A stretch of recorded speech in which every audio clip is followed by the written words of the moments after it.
gerast á höfuðborgarsvæðinu. Byggingarleyfisgjöld eru farin að skipta verulegu máli í rekstri sveitarfélaga. Við erum hins vegar hér í svona umhverfi sem býður ekkert sérstaklega upp á þetta og við tókum þess að með þetta mikið debatt hér daginn þegar við vorum að velta fyrir okkur settum við þessu byggingarleyfisgjald á eina lóð hér í bænum og það olli miklum titringi hér innan bæjarstjórnar. Þannig að þetta ekkert alveg einfalt að vera að reka sveitarfélag. Við þurfum að í huga að við erum núna að skila hér fjárhagsáætlun þar sem við erum með A-hlutann í verulegum mínus. Það hafi ekki komið neinar, ég segi það hafi ekki komið neinar tillögur það hvernig við eigum að ná þessum endum saman frá minnihlutanum. Ég ætla ekki að segja vísu hefur minnihlutina unnið ágætlega með minnihlutanum í mörgum málum, en hins vegar verkefni ærið og það að slengja því fram að við getum lækkað þetta á sama tíma og við sjáum það að verulegur halli á A-hluta og það verkefni sem við þurfum að glíma við á næstu árum. Þess að það gengur ekki til lengdar og við erum búin að fá það með þess að í ræðu samgöngu- og sveitarstjórnarráðherra að A-hlutin verða að vera sjálfbær og við erum með þess að búin að fá bréf frá eftirlitsnefnd með fjármál sveitarfélaga sem að segir þetta. Þannig að við þurfum bara að hafa þetta allt saman í huga að það voða auðvelt að vera í minnihluta og leggja svona til, en við þurfum að horfa á þetta út frá heildinni og við erum að gera það með því að bregðast við með þessum hætti núna. Við ætlum ekki að lækka þetta, við höfum verið að lækka þetta og við erum ekki með fasteignaskattana okkar í einhverjum hæstu hæðum. Þannig að ég tel okkur bara að vera svona svolítið sanngjarna í fasteignagjaldunum. Við erum líka núna að koma með hér á eftir þar sem við erum að bregðast við fasteignagjöldum hjá þeim sem eru tekjulitlir, bæði örorku- og ellilífeyrisþegar. Þannig ég svona segi að ég bara leyfi mér að segja að þetta er bara álit okkar að við séum að gera rétt með þessu og ætlum hér að samþykkja þetta. Takk. Það bæjarfulltrúi Guðmundur Baldvin Guðmundsson lokið máli sínu. Næst tekur til máls bæjarfulltrúi Eva Hrund Einarsdóttir.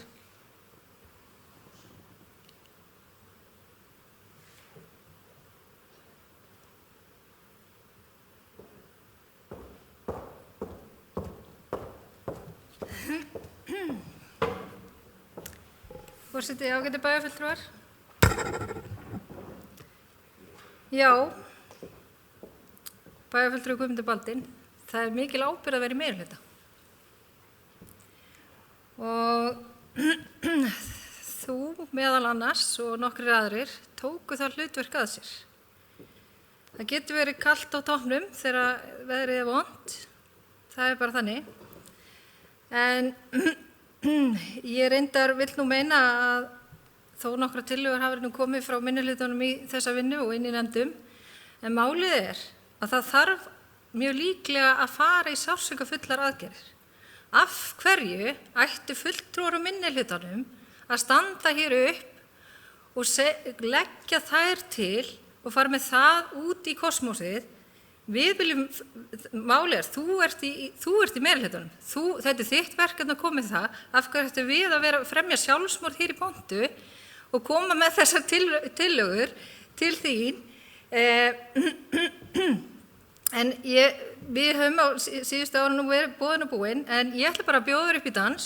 Þú mátt slíta meirihlutanum og koma með okkur sjálfstæðismönnum í samstarf. Og við erum alveg boðin og búin og erum með hugmyndir til þess að hjálpa til, en ég ætla ekki að fara að bera þær á borð og að meirihlutin geti státað því að þetta sé tillögur frá sjálfstæðismönnum. Það bara kemur ekki til greina.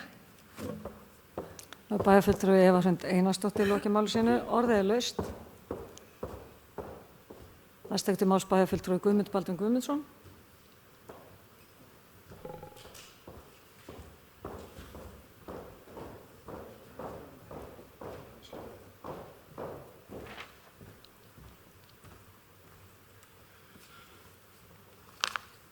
Forseti, ágætu bæjarfulltrúar.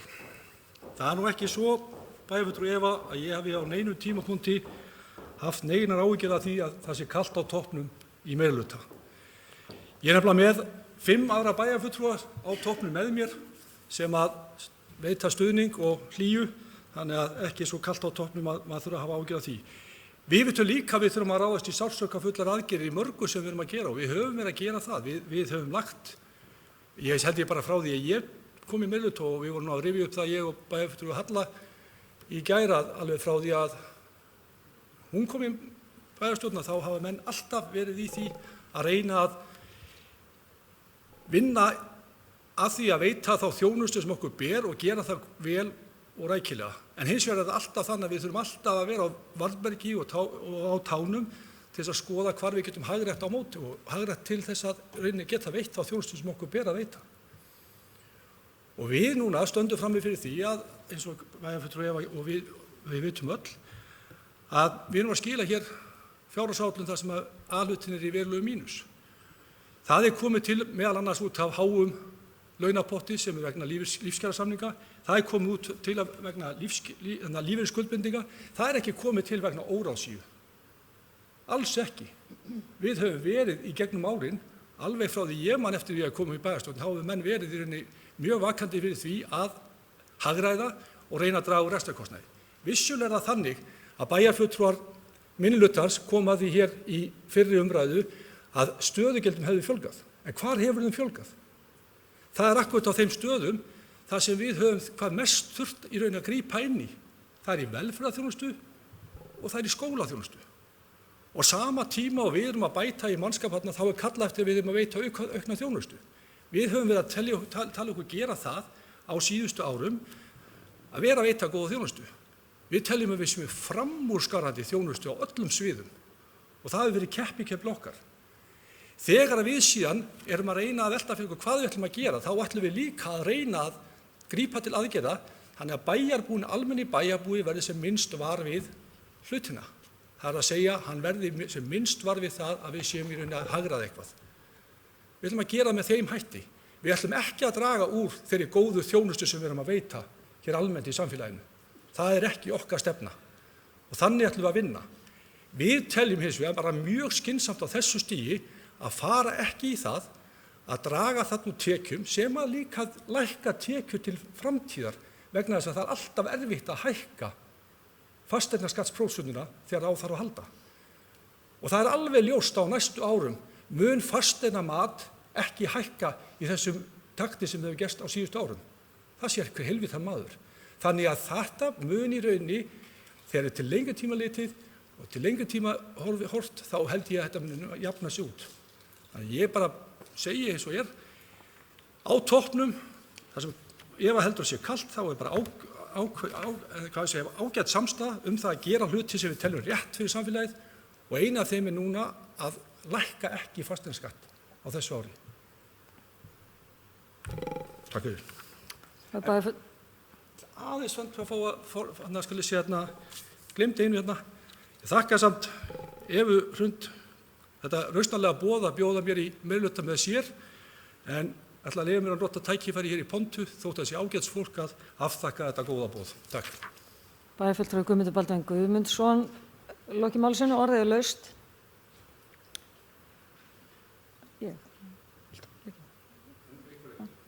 Næst til máls bæjarfulltrúi Hilda Jana Gísladóttir. Forseti, ágætu bæjarfulltrúar, takk fyrir þær umræður sem hafa átt sér stað hérna og ég tek undir það að það veri gaman að halda áfram að lækka fasteignaskattsprósentu líkt og gert hefur verið undanfarin ár en það er bara ekki tímabært núna, ekki með við þess upplýsingar sem við höfum og þær leiðir sem við höfum leitað. Því legg ég fram tillögu að bókun frá meirihlutanum. Meirihluti bæjarstjórnar hefur lækkað fasteignaskatt 13% á undanfarnum árum en telur í ljósi fjárhagsstöðu bæjarins að slíkt sé ekki tímabært nú. Takk fyrir. Bæjarfulltrúi Hilda Jana Gísladóttir, loki máli sínu, orðið er laust. Fleiri hafa ekki hvatt sér hljóðs, þeir sem geta samþykkt álagningu fasteignagjalda gefur merki. Það eru 7. Þeir sem á móti, 3 og 1 situr hjá. Þá komið að 6. liðar dagskrá, álagning gjalda fasteignagjöld 2020, reglur afslátt og til máls tekur bæjarfulltrúi Guðmundur Baldvin Guðmundsson.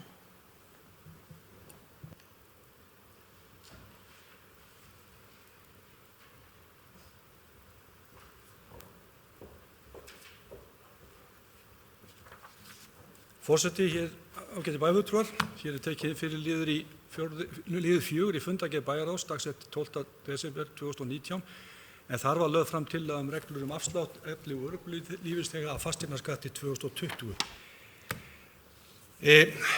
Það nú þannig að samhliða þeim breytingum sem hafa orðið á fasteignagjöldum eða fasteignaskatti og þá fasteignagjöldum á umliðnum árum, þá höfum við tekið skref til þess að hækka og koma til móts við tekjulitla elli- og örorkulífeyrisþega. Ef ég man rétt þá hækkum við þetta 10% árinu 2017, 7% árinu 2018 og nú tillaga okkar það að hækka þetta 10%. Þannig erum við að tala annars vegar tekjumörkin og hins vegar þá rauninni upphæð tekjutengst afsláttar. Þannig að hæsti tekjutengdur afsláttur verður eftir þessa breytingu 117.700 krónur og þá erum við líka að breyta tekjumörkum fyrir einstaklinga þannig að einstaklingum með tekjur alltaf krónur 4.030.000 fær fullan afslátt og síðan hann hlutfallaður upp í þangað til að við komum með tekjur upp á 5.733.000. Þegar hjón að ræða þá fullur afsláttur af hjónum tekna upp á 5,4 milljónir og 3.000 og síðan hlutfallast hann niður og fellur að fullu niður þegar tekjurnar yfir 7.183.000 krónur. Og þannig verið að miða við tekjur á árinu 2018.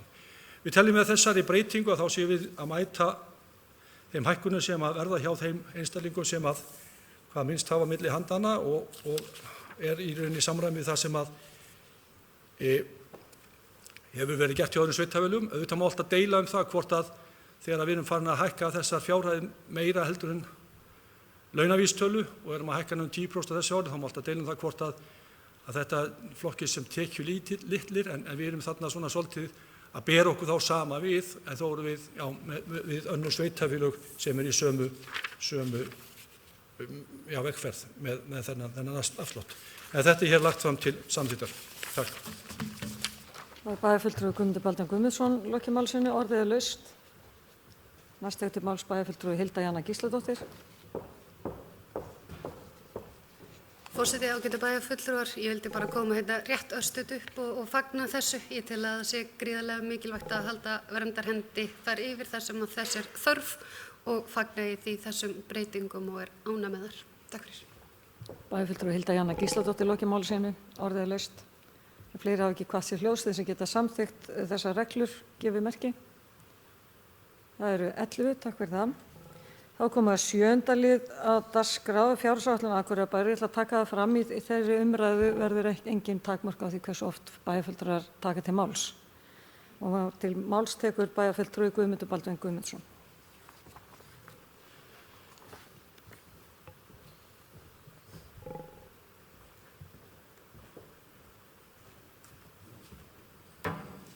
Forseti, ágætu bæjarfulltrúar. Hér tekin fyrir liður 5. liður í fundargerð bæjarráðs frá 12. desember þar sem að fjárhagsáætluninni var vísað til seinni umræðu í bæjarstjórn og við erum komin hérna til þess að fara yfir hana. Bæjarfulltrúar hafa fengið greinargerð með fjárhagsáætluninni sem liggur undir gögnum. Ég er að varpa hér upp glærum og ræðum fjárhagsáætlunina út frá þeim glærum að mestu leyti. Hef þó skotið inn í einstaka glærum og breytt aðeins útliti, svipað eins og ég gert síðustu 2 árin. Þannig að það sé svona kannski þægilega að skoða á skjám og þá skjám landsmannum land allt sem ég efast ekki að sitji limdir við sjónvarpsskjáinn og fylgist með þessar umræðu. En ég ætla bara að byrja þá ræðuna. Nú er það bara að vita hvort það virkar ekki þetta kerfi hérna. Jú, það gerir það. En bara aðeins í upphafi að fjárhagsáætlun Akureyrar kostar fyrir árið 2020 og 3 áætlun fyrir árið 2021-2023 sett fram í samræmi við 62. grein sveitarstjórnarlaga nr. 138/2011 fyrir A-hluta og sama tekin reikning fyrir A- og B-hluta. Þetta nú svona kannski búið að lesa upp og ég gerði það nú ítarlega á síðasta fundi, þar að segja hvað A-hluti og B-hluti og fekk mikið hrós fyrir skemmtilegan framburð og lestur. En þannig ég ætla ekki að kannski tíunda það mikið, en við vitum að í A-hlutan þá erum við að auka aðalsjóðs með eignasjóði Gatna, fasteignir Akureyrarbæjar og framkvæmdamiðstöð. En í B-hlutafyrirtækjum þá erum við með þessi fyrirtæki sem henn sjá þetta skjánum og þar náttúrulega eru stærst Hafnarsamlagið og Norður Orka og svo náttúrulega öldrunarheimilin sem við munum kannski aðeins ræða betur hér á eftir í ræðu minni. Við förum áfram, þarna eru forsendur fjárhagsáætlunar Akureyrarbæjar tíundaðar og það kannski gert ráð fyrir því kannski rétt að árétta að við erum að gera ráð fyrir 3% verðbólgu á árinu 2020 og það kannski eitt þarna sem í þessu að þarna erum við í rauninni að tala 200 íbúa fjölgun á árinu og gera ráð fyrir því að þeir verði þarna í lok árs 2021 orðið 19.500, nei 2020 verði ekki 19.300. Við erum núna, ef ég man rétt, okkur hefur fjölgað úr 18.925 einhverja 140 íbúa þegar síðast var talið, þannig að við svo sem erum ekki alveg að ná þessu 200 en svo sem það er ekki árið ekki búið og veit ekki alveg hvernig niðurstöðun verður en hins vegar það þannig að við höfum kannski ekki alltaf verið og höfum ekki verið að ná þessu 200 en höfum þó gert ráð fyrir því í þessar áætlun. Ef við flettum mjög á næstu síðu þá sjáum við að útsvarstekjurnar og við vorum að samþykkja útsvarsprósenturnar hér áðan sem er 14,52% og það hefur verið óbreytt frá árinu 2014 til 2019 og útsvarið er að gefa okkur í reikningunum 11 milljarða eða í fjárhagsáætlun 11 milljarða í tekjur en við munum ræða það aðeins betur eftir. Við erum hérna með framlag jöfnunarsjóðs og það náttúrulega stórt í framlag jöfnunarsjóðs, það eru framlög til málefna fatlaðra en það aukast þarna í áætlun okkar 7,2% og eru 3.862 milljónir króna á árinu 2020 í áætlun. Aðeins á öðrum tekjum þá erum við almennt að gera ráð fyrir því að það sé 2,5% hækkun sértekna sem í samræmi við þá gjaldskrá sem við samþykktum hér áðan. Við förum í forsendur áfram og þar tökum við fasteignaskattinn og við tókum smá umræðum það hérna. Við erum í rauninni að gera ráð fyrir óbreyttum fasteignaskatti á milli ára og það svo sem ekki að tíunda það mikið. Við vorum með fasteignaskattsprósenturnar í 0,38 árinu 2017 og fórum niður í 0,33 fyrir árið 2019 og höfum lækkað þetta einhver 13% ríflega eins og framkom í máli okkar hér áðan. Við sjáum það hér að við erum að tala 4-9% hækkun held ég myndi segja á íbúðarhúsnæði á árinu 2020 svona með það sem þær upplýsingar sem við fengum í sviðsstjóra fjársýslusviðs áðan. En ég bendi enn og aftur á það að við erum í svolitlum vanda, þar að segja ef við erum að bera okkur saman við þessi sambærilegu sveitarfélög sem við oft erum að gera og erum að kalla eftir því að veita sömu þjónustu og þau hafa þennan tekjustofn sem byggingarleyfisgjald eða innviðagjald eða sölu lóða, eitthvað sem við höfum því miður ekki gert og maður velti líka fyrir sér sem við þurfum líka að velta fyrir okkur þegar við förum að skoða framhaldið. Það er náttúrulega við erum með gatnagerðargjöldin og gatnagerðargjöldin ekki að standa undir þeim kostnaði sem af gatnagerð hlýst og það er eitthvað sem við þurfum eitthvað að velta upp. Aðeins hérna næstu glæru sem fjallar forsendur áfram og þar verið að tala laun og launatengd gjöld og þá vek ég sérstaklega athygli á því að nú erum við að setja þarna inn að við gerum ráð fyrir 780 milljón króna launapotti vegna lífskjarasamninga en við vorum nú alltaf að vonast til þess og þegar við byrjum áætlunargerð í apríl eða vordögum þá reiknum við nú með að þessi samningar eru löngu frá en því miður virðist að vera að þeir séu komnir í jólafrí núna með þessa samningalotu þannig að það gerist þá ekki fyrir næsta ári en við erum þó að setja inn í áætlun okkar 780 milljónir króna í launapott. Það er eitthvað sem við höfum ekki gert áður, við höfum sjaldnast, við settum að vísu 130 milljónir fyrir árið 2019 til að mæta þeim kjarasamningum sem eða starfsmat og fleira sem við svona áætluðum að yrði. Þannig að þetta er svona fram að því hefur ekki verið gert ráð fyrir því að áætla kjarasamningar sem ekki eru komnir en hins vegar er náttúrulega ljóst að menn eru með svona helstu tölur í þessu kjarasamningu þannig að við teljum rétt að setja þarna inn launapott. Ef við förum hérna aðeins áfram í þetta og þarna verið að tala bara svona helstu liði en þá það helsta sem kannski verið að ræða hér að það rekstrarkostnaður 2021 til 2023. Við ræddum það hér í fyrri umræðunni og kom fram í bókun minnihlutans að mikilvægt væri að gera þetta með öðrum hætti. Ég ræddi þetta við starfsmenn og það meira að segja að breyta þessu með þessum hætti og niðurstaðan og bæjarstjóri, okkar ágæti bæjarstjóri talaði það að við myndum skoða þetta strax bara við áætlunargerð 2021, hvað við vildum gera í þessu og sammælast það í bæjarstjórn. Þetta er ekki stóra málið, þetta er mjög mismunandi gert milli sveitarfélaga og það er eitthvað sem við þurfum bara aðeins að velta fyrir hvernig við viljum gera. Hvort að við viljum gera þetta á föstu verðlagi eins og við höfum gert í gegnum árin eða hvort að við viljum taka inn einhverjar spá og áætlanir. Þetta er sjálfur sér gefur það,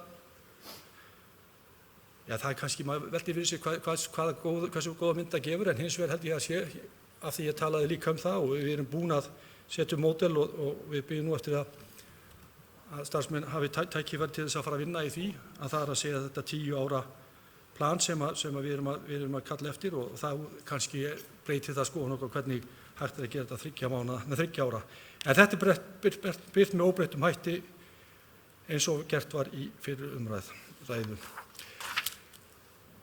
Ef við förum þá bara aðeins í samantekið A- og B-hluta þá sjáum við að rekstrartekjur A- og B-hluta eru 27 milljarðar 949 milljónir eða 950 milljónir tæpar og við sjáum þannig að gjöldin eru 26,2 milljarðar þannig að niðurstaða án fjármagnsliðar er 1743 milljónir. Síðan koma fjármagnsliðirnir sem eru 1585 milljónir og við sjáum síðan að rekstrarniðurstaðan eru 106 milljónir í plús hjá A-hlutanum, A- og B-hluta við. Ef við förum síðan yfir næstu glæru þá sjáum við þarna að þetta er sjóðstreymið og það er það sem við höfum gjarnan horft á þegar við erum að velta fyrir okkur hvernig hlutinir eru. Að veltufé frá rekstri eru þarna 3,6 milljarðar og ég vek athygli á því að það var kannski smá misskilningur hjá bæjarfulltrúa Gunnari Gíslasyni sem við miður ekki hér í dag vegna veikinda að þá í rauninni er það þannig að reksta niðurstaða ársins það er ekki verið að bæta þessum 830 milljónum neins þar inn í eitt eða neitt heldur er það þannig að reksta niðurstaða ársins þá er búið að taka tillit til þess 830 milljóna en þetta er reiknustærð sem kemur til greiðslu í langri framtíð þannig að í raun er þetta skal ég segja gert með þessum hætti að færa þetta upp með veltufé frá rekstri og það er bara svipað eins og verðbætur á gengismunur á lánum sem koma til greiðslu í framtíð. Við sjáum líka þarna að fjárfestingar í varanlegum rekstrarfjármunum eru miklar og við munum aðeins fara betur í þær á eftir þeir eru rétt 4,4 milljarðar. Ef við flettum svo yfir áfram á svona lykiltölur úr A- og B-hluta að þá er það þessi tala sem að oft er horft til það er skuldir og skuldbindingar og þannig erum við eingöngu að tala hlutfallið þar að segja skuldir og skuldbindingar sem hlutfall af rekstrartekjum eru 122% tæp. Þetta er ekki það viðmið sem að eftirlitsnefndin setur, við erum með mun lægri, ég held við séum einhvers staðar nálægt 100% þegar það er reiknað, en það er ekki gert í þessari fjárhagsáætlun, enda erum við fyrst og fremst að horfa það núna að við erum langt fyrir undan það 150% viðmið og þá hvort sem við erum að tala skuldir og skuldbindingar sem er reiknaði svona einfalt eða út frá þeim reiknireglum sem að settar eru af hálfu opinberra aðila. Veltufé frá rekstri er 13% af tekjum og er bara nokkuð gott svona í heildarmyndinni. En vissulega þarf veltufé frá rekstri að vera sterkt þegar við erum í miklu framkvæmdum vegna þess að veltufé frá rekstri er náttúrulega ætlað til að standa undir þar að segja rekstri framkvæmdu fyrirgefi og afborgun langtíma lána þannig að ef við komum aðeins að því betur síðan hvernig þetta hefur verið að þróast á síðustu árum. Ef við förum þá bara í A-hlutann og veltum fyrir okkur rekstrinum þar og það er eitthvað sem kom hér fram í máli mínu áðan að við erum þarna að takast á við neikvæða stöðu á A-hlutanum og ef við horfum á tekjurna þá erum við með 20,8 milljarða í tekjur, við erum með 20,2 milljarða í rekstrargjöld og niðurstaða án fjármagnsliðar er 552 milljónir króna. En síðan erum við með vaxtapakka upp á 967 milljónir í mínus, þannig að niðurstaðan er 414 milljónir í mínus í áætlun. Þarna skal getið að við erum búin að taka núna sem að við erum búin að taka stærri skref í áætlunargerð. Við erum að telja að við séum þá að verðbirta áætlun sem er nær lægi. Við erum að taka 780 milljónir í launapott og við erum að taka 830 milljónir í lífeyrisskuldbindingar.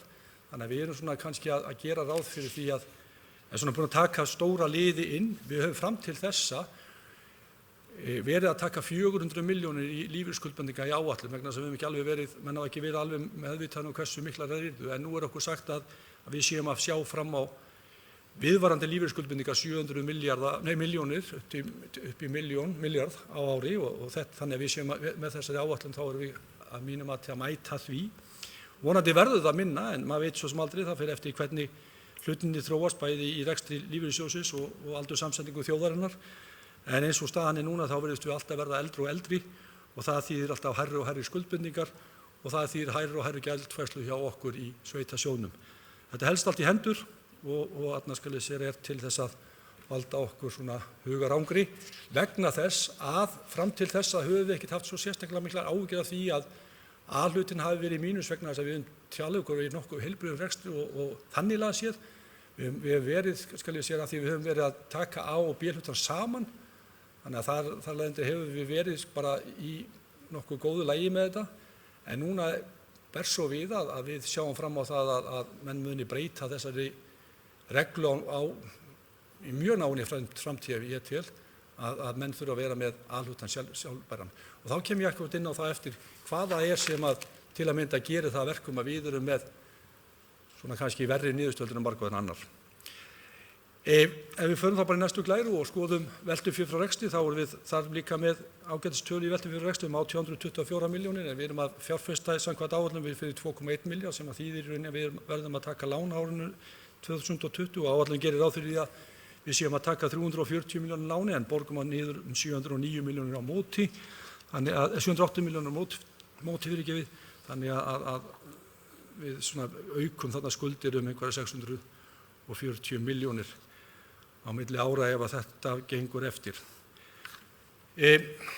Líka þá að skuldir og skuldbindingar, þarna erum við með aðra stöðu hjá A-hlutanum, við erum lægri, skuldir og skuldbindingar eru lægri, það er náttúrulega stórar og miklar skuldir í Norðurorku sem að gera það verkum og þeir eru náttúrulega í miklum framkvæmdi þessa dagana, þessi árin, en skuldir og skuldbindingar eru þarna 109,9% og síðan ef við horfum á veltu fyrir rekstri þá er það gert ráð fyrir 8,8% og eins og ég hef margoft talað hér í ræðustól þá er mikilvægt að þessi tala sé ekki lægri heldur 7,5% þegar við erum að skoða afkomu. En aðeins hér að fjárhagsáætlun, aðeins hérna að efnahagsreikningnum, þetta eru uppsettur efnahagsreikningunni, það að segja að við sjáum þarna fasta fjármunir hjá og við skulum bara horfa á A og B-hluta, svo ég sé ekki að telja upp margar tölur, eru 53,2 milljarðar, veltufjármunir eru 5,7 milljarðar og samtalsreikni 58,9 milljarðar. Við erum með eiginfjárreikninga upp á 25 milljarðar tæpa, skuldbindingar sem að stærstu hluta eru lífeyrisskuldbindingar eru 5,8 milljarðar. Við erum síðan með langtímaskuldir upp á 24 milljarðar og síðan eru skammtímaskuldir 4,3 milljarðar þannig að eiginfjárskuldir stemma við eignir, það er að segja 58,9 milljarðar króna. Aðeins af því við vorum að tala veltufé frá rekstri, að þá í rauninni þetta bara glæra sem sýnir okkur og var tekin úr þessum greinagerð okkar og sjáum við hvernig þetta hefur verið að þróast hjá A og B-hlutanum. Þannig erum við að sjá að dökku súlurnar eru í rauninni fjárfestingarnar og hvernig þær eru að þróast. Nei, fyrir ekki dökku súlurnar eru veltufé frá rekstri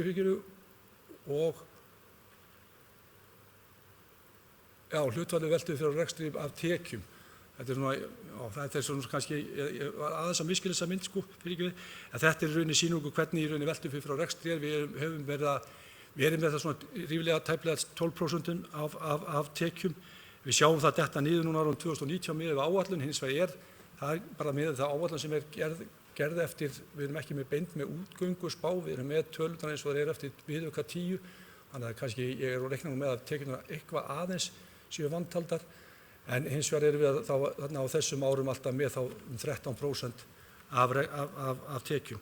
Og við sjáum þarna aðeins á myndinni fyrir neðan, þá er það sem ég var að tala að þá erum annars vegar með veltufé frá rekstri sem prósent af tekjum og hins vegar fjárfestingar af tekjum og við sjáum þarna að fjárfestingarnar eru nokkuð fyrir ofan veltufé frá rekstri árum 2018, 19 og 20, síðan kemur aftur jafnvægi á þetta 2021 og síðan erum við komin aftur niður fyrir með fjárfestingarna umfram, þá eru veltufé frá rekstri komið umfram fjárfestingar, þannig að við svona þá kannski verða þetta breytast og þetta er náttúrulega skiptir þarna verulegu máli hvernig staðan er hjá Norðurorku. Þeir eru náttúrulega í miklum bæði hitaveituframkvæmdum og fráveituframkvæmdum þessi árin. En þá aðeins að málaflokkunum hjá okkur, að fræðslumálin náttúrulega langstærst í málaflokkunum okkar og áætlun gerir ráð fyrir að kostnaði í málaflokkunum séu 7.815 milljónir króna og við erum að tala að þetta séu 44% af skatttekjum. Oft það nú rætt í sambandi við hlutfall af skatttekjum og þá gleymist oft gjarnan að við erum með stórt hlutfall af skatttekjum okkar vegna skal ég segja ykkur málaflokks fatlaðra og það er svona kannski skekkir aðeins myndina þegar við erum að bera okkur saman við önnur sveitarfélög að þetta hlutfall oft er lægra hjá okkur heldur en sveitarfélögum almennt svona. En hins vegar sjáum við þetta hvernig skiptingin er á milli grunnskólana, leikskólana, tónlistarskólans og annars í fræðslu- og uppeldismálum. Þannig að við erum með tæpa 4,7 milljarðar sem fara til grunnskólana og 2,2 milljarðar tæpi sem fara til leikskólana. Aðeins bara hér almennt að útgjöld til málaflokksins það aukast 196 milljónir króna á milli ára eða 2,5% og er það eins og ég segi hlutfall af skatttekjum 44%, stöðugildum samkvæmt stöðugildablaði fækkar 6 og þannig erum við líka að tína til þessar helstu áherslu sem eru bara í samræmi við starfsáætlunir ráðsins að það er náttúrulega við erum að innleiða nýja og metnaðarfulla skólastefnu og vonandi klárum við hana á árinu 2020. Við erum líka ætlum að vinna á tillögum starfshópsins brúum bilið. Við erum einn liður af því úttekt á starfsaðstöðum og búnaðarmálum skólans. Við erum líka að fara í niðurgreiðslu á 8. tímann til dagforeldra sem við erum að svona jafna þá stöðu fólk sem með börn hjá dagforeldrum tímabundið, gert ráð fyrir því og síðan ætlum við alltaf eins og menn vita hefja byggingu leikskóla við Glerárskóla. Og þarna kemur líka fram punktur að gjaldskráa leikskóla og dagvistunar hækkar 2,5% á milli áranna.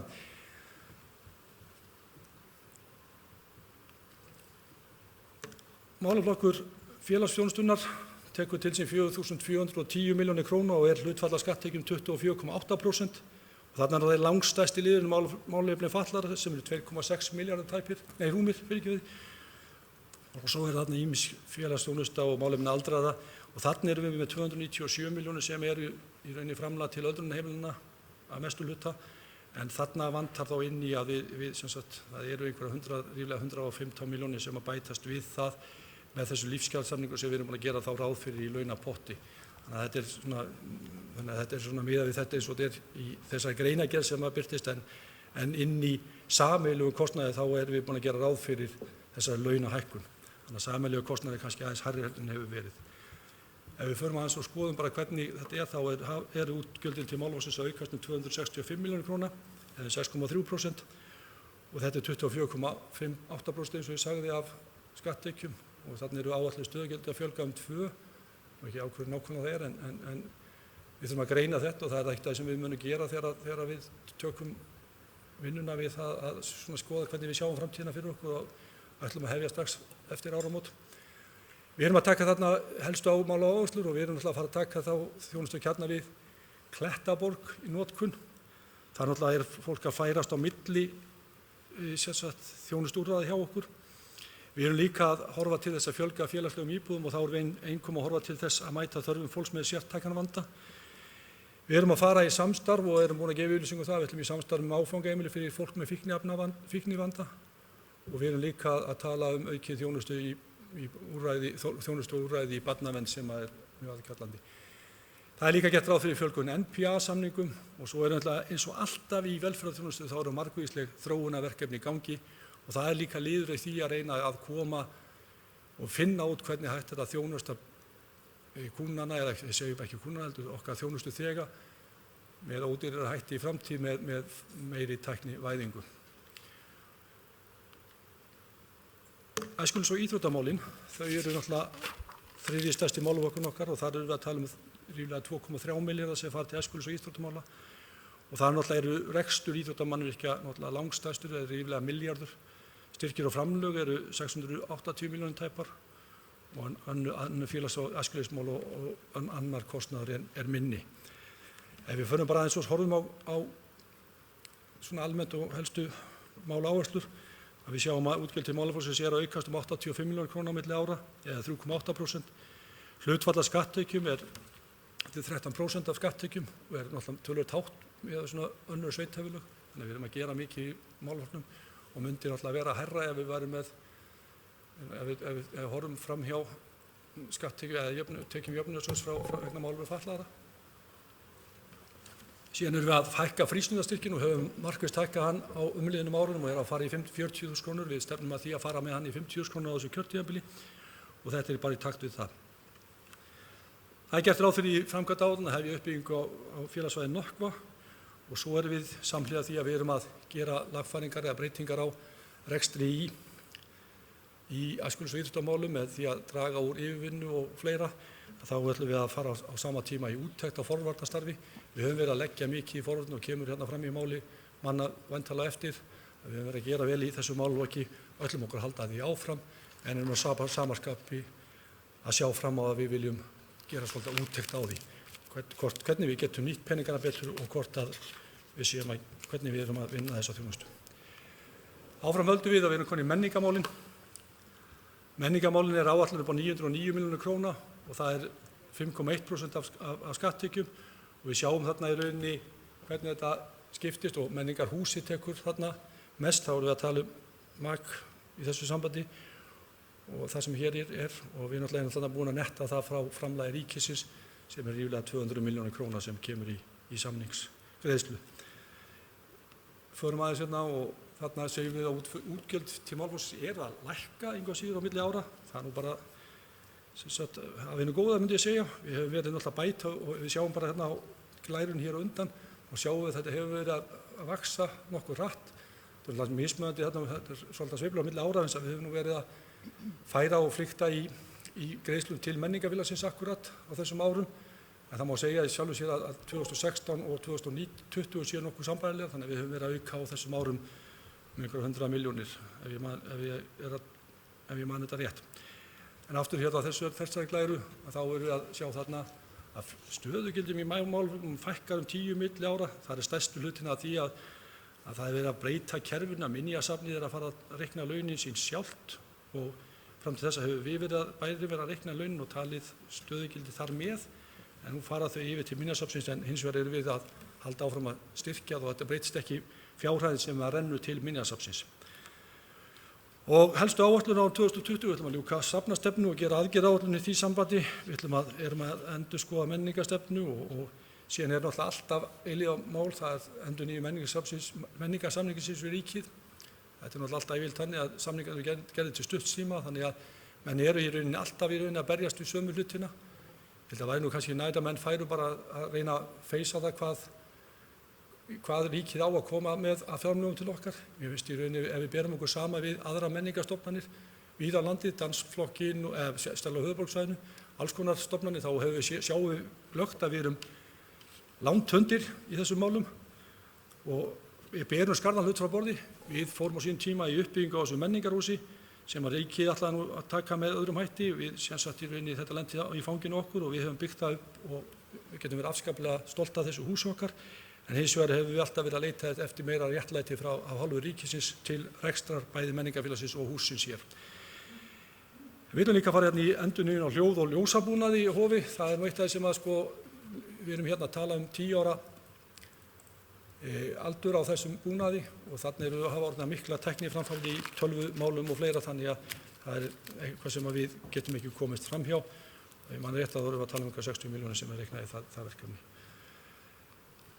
Förum aðeins í umferðar- og samgöngumál að áætlunin gerir ráð fyrir 985 milljónir króna og hlutfall af skatttekjum með 5,5% og við erum að tala að þetta er svona skiptist þarna. Við kannski sérstaka allir ykkur að allir snjómústur og hálkuvarnir gert ráð fyrir 150 milljónum. Bæjarfulltrúi Andri og formaður umhverfis- og mannvirkjaráðs kom hér áðan og greindi frá því að hann sæi fram á að þessi kostnaður myndi fara í 200 milljónir á árinu. 150 milljónir eru samt sem ári einhvers staðar í svona meðalagi við þann kostnað sem svona meðaltalið þessum kostnað sem hefur verið á undanförnum árum.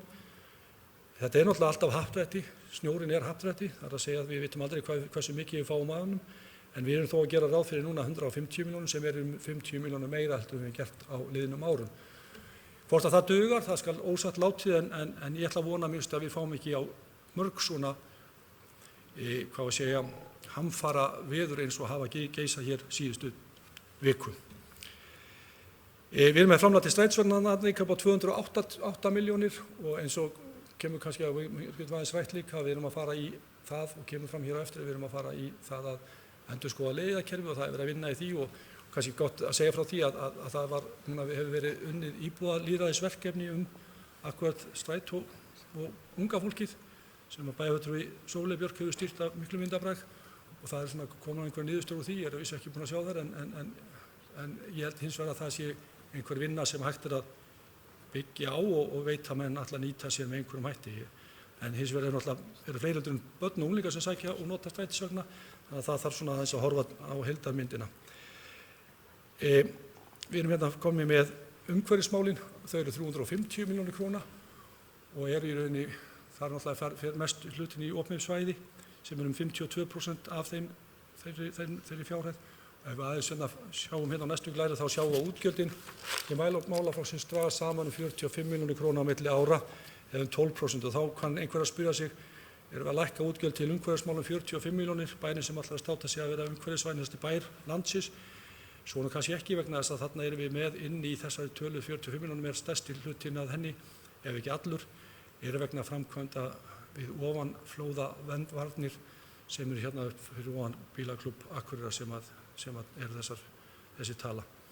Hlutfall skatttekjum er 2%, stöðugildi óbreytt og við náttúrulega helstu áherslumálin náttúrulega eru eins og hefur nú ekki lítið verið rætt hér síðustu mánuði.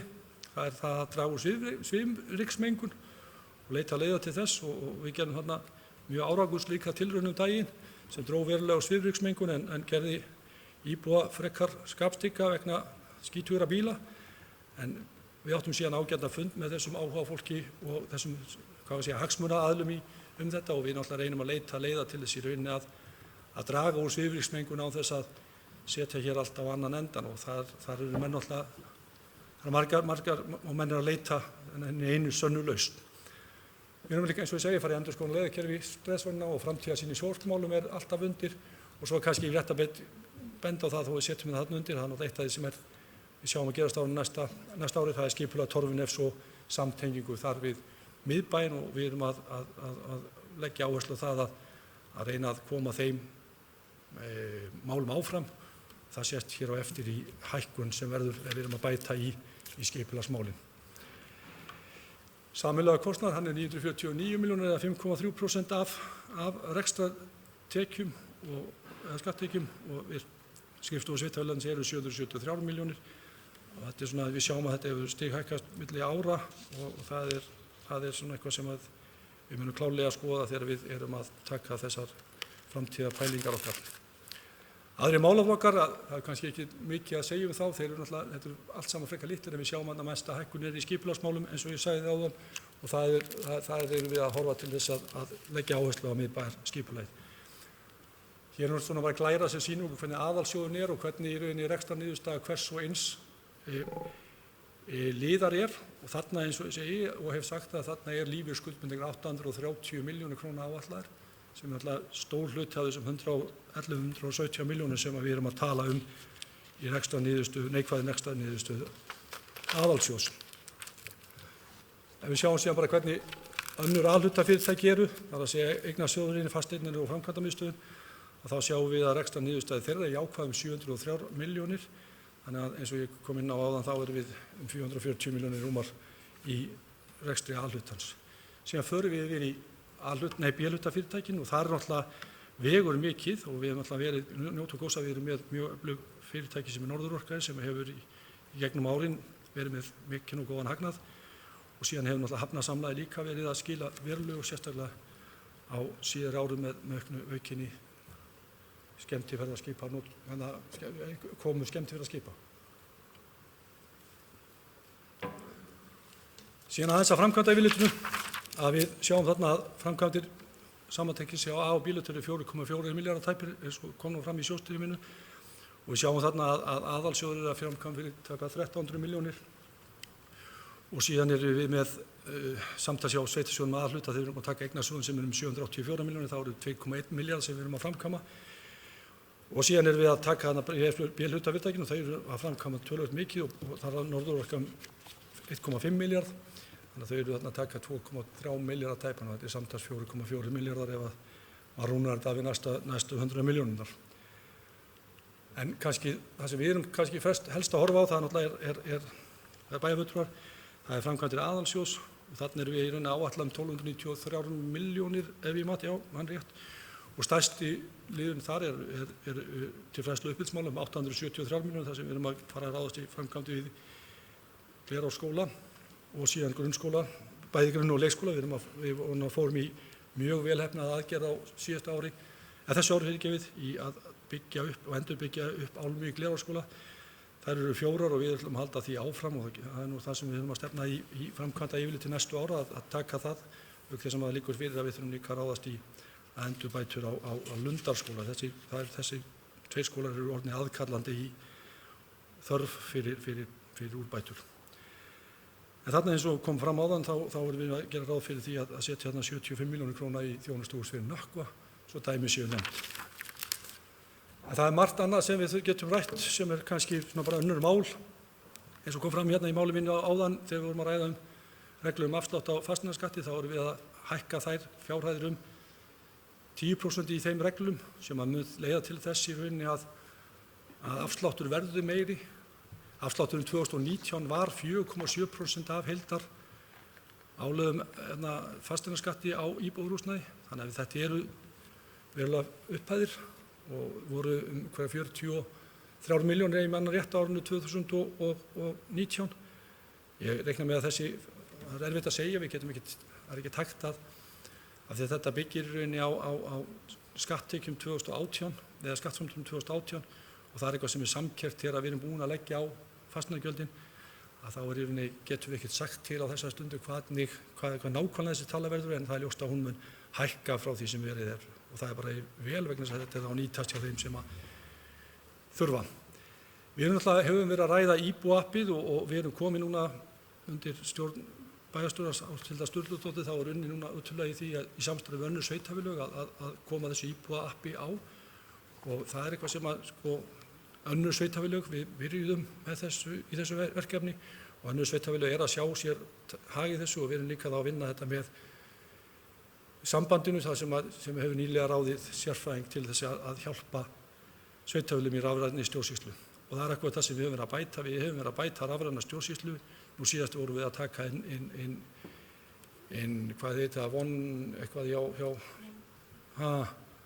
landbrú, hjá skipulagssviði, þannig að við höfum verið að bæta þetta og ekki síst höfum við bætt upplýsingaflæði til íbúa. Ég held að allir íbúar Akureyrarbæjar hafa tekið eftir því núna síðustu daga, sérstaklega þegar að hér geisuðu alls konar veður, að þá höfum við verið að koma upplýsingu til íbúa bæði með gegnum þá bæjarstjóra og þá í heimasíðuna okkar og Facebook síðu og við erum líka núna hefur verið alltaf mikið í því að reyna að svona gera þetta á öllum sviðum og ég held að menn taki eftir þessu, ég vil meina það. Eitt af því sem ég hef rætt eru lífeyrisskuldbindingar og eins og við erum að gera ráð fyrir 830 milljónir, þetta er eitthvað verkefni sem við þurfum að takast á við og bara til að mynda á síðustu 4 árum þá höfum við gjaldfært 4,1 milljarð króna í rekstri Akureyrarbæjar vegna lífeyrisskuldbindinga. Þetta er ekki litlar fjárhæðir til þess að fyrir sveitarfélagið að takast á við. Og það hefur náttúrulega leitt til þess að við erum náttúrulega í þeirri stöðu sem við erum í A-hluti hefur ekki verið í nógu góðum málum þar að segja niðurstaða rekstrar, en ég mun aðeins koma hér á eftir varðandi og sýna hvernig þróun hefur verið frá aldamótum. En þetta hefur reynst okkur erfitt. Við erum líka að sjá fram á lífskjarasamningar verða okkur erfir og það verða okkur dýrir.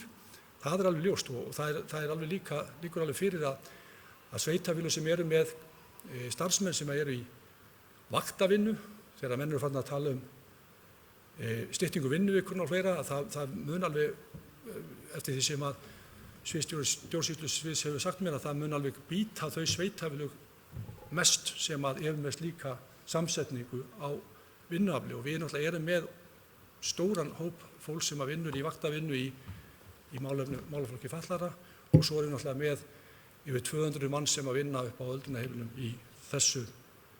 í vaktavinnu eða í öldrunarheimilum og stærsti hlutin af þeim í vaktavinnu, þannig að þetta í rauninni mun koma svolítið við okkur og það eitthvað sem við þurfum í rauninni að svona horfa í og það akkurat það sem þessi vinna sem við munum fara í. Við tölum það að það yrði bara allir bæjarfulltrúar með í þeirri vinnu en við munum vænti þess að sviðsstjóri fjársýslusviðs og bæjarstjóri muni stýra þeirri vinnu. Við erum líka með launapott eins og ég er búin að koma margoft inn á. Við erum að gera ráð fyrir launapotti upp á 780 milljónir í þessari fjárhagsáætlun. Þannig að svona við erum að horfast betur í augu við hvernig þetta kemur til að verða. Við ákváðum það eftir fyrri umræðunni að skoða þetta betur vegna þess að við vorum að gera ráð fyrir ef ég man 420 milljónir í þennan lið og það bara er ljóst að það dugar engan veginn og spurning hvort að 780 milljónir duga en það getur nú orðið meira en hins vegar þá er þetta er þá verkefni sem við þurfum að takast á við en við erum þá minnst að gera ráð fyrir 780 milljónum króna til þess að mæta þá minnstakosti í stærstu hluta af þessar hækkun sem kemur til að verða. Ég kom inn á það áðan að við erum að gera við erum með 3 ára áætlun á föstu verðlagi áfram þannig að það breytist ekki þó svo að kannski mann hefði vilja á og ég ætla ekki að segja til mér að það er eitthvað sem við þurfum bara að skoða. En eins og ég sagði það áðan þá er verkefni okkar verður næstu árin þar að segja gerist kannski ekki einni nóttu það er að ná jafnvægi í rekstri A-hluta og það er eitthvað sem við þurfum að horfa til. Við erum búin að sjá það að sveitarstjórnarráður hefur boðað það að það sé kannski eitthvað sem þurfa að gerast á næstu árum og líka hefur þá eftirlitsnefndin með fjármálum sveitarfélaga gert athugasemd við það þó svo að þetta sé ekki lagaákvæðið en þá við erum og höfum verið með rekstur Akureyrarbæjar það sé A- og B-hluta í jafnvægi þannig að við höfum verið að spila eftir þeim leikreglum sem hefur verið. Við höfum verið í rauninni að gera það og ég myndi segja að við værum Akureyrarbær er í traustum og góðum rekstri, við erum að veita mjög góða þjónustu, við erum í rauninni með stöðu þar sem að skal ég segja veltufjár rekstri hefur verið ásættanlegt, við hefum verið að ekki verið að bæta miklum skuldum við okkur, það er skuldaaukningin á síðasta kjörtímabili var vegna uppgjöra á lífeyrisskuldbindingum við brú sem við svo sem gátum ekki og svo var smá lántaka árið 2015 ef ég man rétt, en hins vegar höfum við ekki bætt í langtíma skuldir en munum þurfa að gera það fljótlega. En það sem að kannski stóra máli í þessu öllu saman er náttúrulega samspil ríkis og sveitarfélaga og við erum með rekstur öldrunarheimila Akureyrarbæjar og að því mennur hafa verið að tala hér að það sé sjálfsagt við skulum ekki vera aftur til það með tekjurnar og fasteignagjöldin en samspil ríkis og sveitarfélaga og rekstur öldrunarheimila til að mynda er eitthvað sem að við Akureyringar eru með á okkar herðum við erum að gera eins og ég sagði þetta áðan, þetta er 278 milljónir sem við erum að gera ráð fyrir í framlagi á árinu 2020 en eigum þá eftir að taka tillit til þeirra launahækkana sem verða og það má gera ráð fyrir 120 milljónir kannski til viðbótar. Svona þumaputtregla en hins vegar þannig að daggjöldin í rauninni bregðast seint við og daggjöldin líka gera ráð fyrir ekki nema bara að ríkið borgi með daggjöldum held ég ef ég man rétt 70% af laununum þannig að þetta er vandamál sem við erum með viðvarandi og þetta er eitthvað svona sem að gera það rekstur okkar svolítið öðruvísi heldur en margar annars sveitarfélaga þannig erum við með rekstur sem að ríkið að okkar mati á að vera með. Við gerðum samning við ríkið rekstur öldrunarheimila til ársloka 2020 og við munum þurfa að skoða það og ræða við ráðherra framhald öldrunarþjónustu á Akureyri. Við erum líka með málaflokk fatlaðra sem er stór og mikill hjá okkur og það er bara þannig að með slíkum málaflokki þá fylgja ýmsar kvaðir. Því miður er það þannig að ekki því miður, það er sem ekki segja sem miður, en það er alltaf verið að bæta þjónustuna og ríkið setur ýmsar kvaðir á rekstur ýmsum málaflokka sem snúa að slíkum eins og málaflokki fatlaðra og við þurfum að bregðast við og það kostar okkur peninga og þetta er ekki alltaf að koma úr ríkissjóðnum eða úr jöfnunarsjóði. Þannig að þarna er líka hluti sem við þurfum að skoða og höfum rætt það að fara svona í naflaskoðun að láta gera úttekt á málaflokki fatlaðra sem er liðið því að vinna okkur í það í haginn. Þannig að ég held að þetta sé svona það sem við þurfum aðeins að horfa. En ég ætla að langa aðeins að bregða hér bara upp einni glæru svona í lokin sem er rekstra niðurstaða því að við höfum svona kannski af því að það er verið að tala rekstur A- og B-hluta og A-hlutin hefur í mínus hjá okkur og þessi glæra sýnir okkur í rauninni það að síðustu árum hefur við verið með Það má segja frá árið 2011 þá hefur alhlutinni verið í mínus, það þessi bláa súla. Undanskilið árið 2013 sem var nú svona svolítið óviljandi ár en við höfum verið með þessa bláu súlu fyrir neðan strik og það eitthvað sem við erum að vinna með núna. Hins vegar það þannig að við sjáum alveg að lífeyrisskuldbindingar hafa skipt sköpum og frá árinu 2015 höfum við verið að bæta reksturinn ef við horfum á þetta þannig vegna þess að í rauninni þegar tekið tillit til lífeyrisskuldbindinganna þá sjáum við það að við erum þarna, þetta rekstrarhagnaðurinn töluvert miklu meiri þegar við erum að horfa til lífeyrisskuldbindinganna ef við myndum taka þær út úr, við getum svo mikið tekið þær út, en ég er bara að reyna svona að bera saman epli og epli til þess að átta sig á því hvernig stöðu við erum og við sjáum þarna lífeyrisskuldbindingarna eru stór þáttur í rekstrinum þarna á árinu 2016, 17 og 18. Það voru líka það á árinu 2002 til 2005, eins og að gera það árið 2006 að þá í rauninni seldu menn Landsvirkjun og greiddu niður skuld við lífeyrissjóðsstarfsmenn Akureyrarbæjar, þá breytti stöðunni nokkra tíð sko, en síðan hefur þetta núna á síðar árum farið að bíta okkur aftur með lægra vaxtaumhverfi og meiri lífslíkum, þannig að þetta ber alltaf sama brunni að þessar tölur eru og mun á næstu árum verða fyrir okkur íþyngjandi, það er að segja lífeyrisskuldbindingar. Og svo það bara síðasta glæran þarna bara varpað ég upp starfsmannafjöldanum eða heildarfjöldi stöðugilda hjá Akureyrarbæ og minnihlutinn bókaði það, ef ég man rétt, að þetta hefði orðið breyting þarna á, auðvitað er það þannig að við sjáum það bara í fljótheitum að helstu breytingarnar eru á félagsþjónustunni eða eiginlega stærstu breytingarnar eru í fræðslumálunum, þar höfum við og þetta er eitthvað sem við þurfum bara að vega og meta. En þegar við horfum aftur í baksýnisspegilinn, en þetta er eitthvað sem er alltaf okkar verkefni, það er verkefni okkar í rauninni, hvort sem við erum í meiri eða minnihluta, að reyna að horfa til þess hvernig hægt er að gera hlutina sem besta. Við höfum í rauninni lagt mikinn metnað upp í því að veita hér góða þjónustu. Það finnst líka í umræðinu þegar við erum að taka umræðum það að við ætlum að hugsanlega breyta einhverju þjónustu sem er búin að vera árabil. Þá koma alls konar raddir og við heyrum frá alls konar fólki alls konar hörmungar sem af þessum ákvörðunum kunna að hljótast. Það er bara eðlilegt. En við þurfum náttúrulega að velta fyrir okkur í þessu sambandi hvað okkur ber að gera og hvað ríki á að gera. Ég tók til dæmis eftir því í morgun að Reykjavíkurborg er að skoða að skila öryggisvistun sem þeir eru með á sínum snærum, þar sem þeir eru með 2 einstaklinga. Þeir telja sig bara ekki vera að fá rétt greitt fyrir það. Við erum með 3 einstaklinga hér á Akureyri og höfum verið svipað eins og Reykjavíkurborg, við fáum aldrei nema 1 árs samning og það er alltaf verið að finna svona, manni finnst alltaf Reykjavíkurborg verið að reyna að finna matarhólur ríkið verið að reyna að finna matarhólur í þessu, þar að segja að við berum einhvern kostnað af þessu. Þetta er eitthvað sem að sviðsstjóri fjársýslusviðs og bæjarstjóri ætla að fara að leggjast verulega yfir núna áramótin þegar uppgjör kemur frá jöfnunarsjóði vegna þessara einstaklinga, þá það bara að skoða ofan í kjölinn hvaða kostnað við erum að hafa og svo hvort við erum hreinlega að fá allt greitt annars vegar frá ríkinu og hins vegar í gegnum jöfnunarsjóð. Ég er búinn að vaða úr einu í annað, ég ætla bara að nota tækifæri hér í lokin að þakka nefndarfólki sem hefur starfað í þessu öllu saman með okkur, þó svo að það sé, eins og ég kom fram í máli minni í fyrrumræðu, þá erum við að tala að meiri og minnihluti er ekkert alltaf sammála, en það er samt sem áður tiltölulega gott samstarf, eða ekki tiltölulega, ég myndi segja bara að það er nokkuð gott samstarf í öllum nefndum.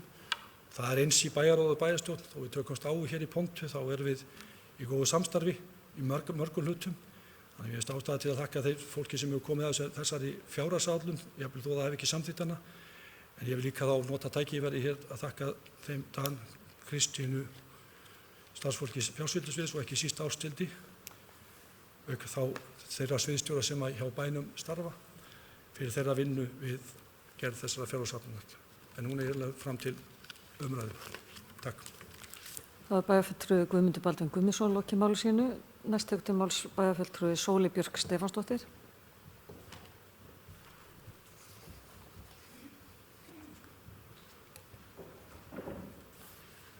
Maður er bara pínu styrður á því að sitja svona lengi undir þessu. Forseti ágætu bæjarfulltrúar. Bara þakka fyrir ítarlega og góða og bara þokkalega áhugaverða yfirferð finnst mér á fjárhagsáætlun. Þetta hefur oft verið mun leiðilegra. Ég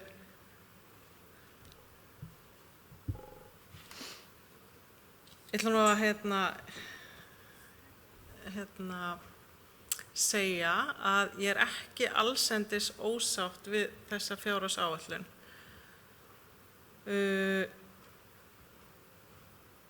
En það situr alveg svakalega í mér ákveðið mál sem var nú kannski ekki farin eitt sérstaklega vel yfir hérna og kannski ef ég ætla að kvarta yfir einhverju varðandi þessa framsetningu og þessa framsögu hjá formanni bæjarráðs, þá það að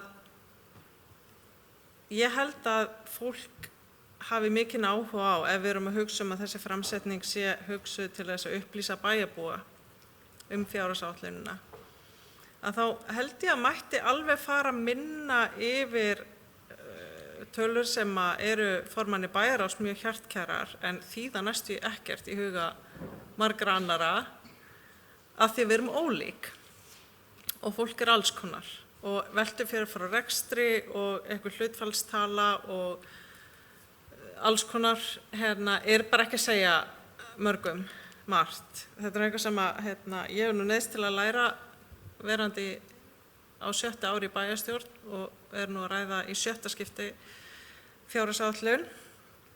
Þannig að þetta orðið þokkalega áhugavert fyrir mig. En ég hefði nú gjarnan viljað sjá fari betur yfir málaflokkana þar segja hverju verið að breyta og hverju verið að draga úr. Það var samt alveg farið yfir það hluta til en ekki kannski öllu. Og til dæmis var farið aðeins yfir þetta mál sem ég hef mestar áhyggjur af og í raun og veru þegar allt kemur til alls stóra ástæðan fyrir því ég get bara ekki samþykkt þessa fjárhagsáætlun sem forvarnarmálin. Og það sem sagt þannig að í þessari fjárhagsáætlun þá verið að leggja til og samdrátt í bæði rekstri félagsmiðstöðva og í húsinu, ungmennahúsinu í Rósenborg. En það sem var dregið fram var áætlun að gera einhvers konar úttekt á forvarnarmálum sem ég held að sé bara frábær hugmynd. En það þessi vinnubrögð sem ég bara get ekki samþykkt og get enga veginn staðið með sem það að ákveða niðurskurð í málaflokkinum og síðan einhvern veginn í kjölfarið að ákveða að gera einhvers konar úttekt og þetta bara svo ófaglegt að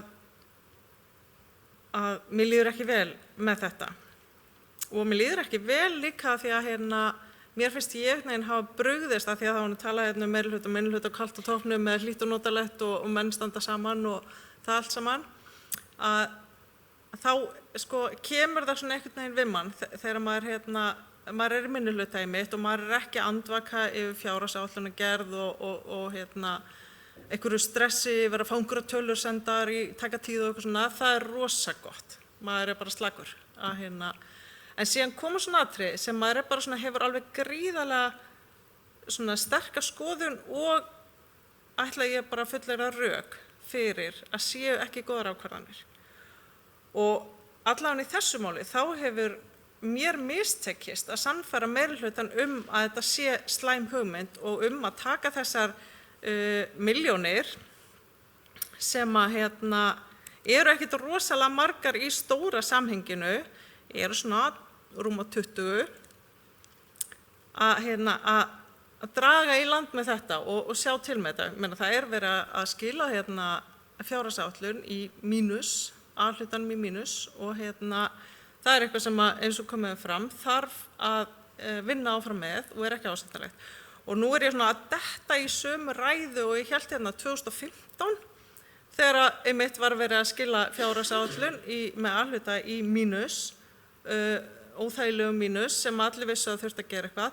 Þá sagði ég bara stend með ykkur í þessu, ég samþykki þessa fjárhagsáætlun og við þá ætlum að fara saman í það að reyna að ná jafnvægi. Og það gerðum við saman odditarnir til sem að sitjum í bæjarráði, fórum sátum marga fundi þar sem að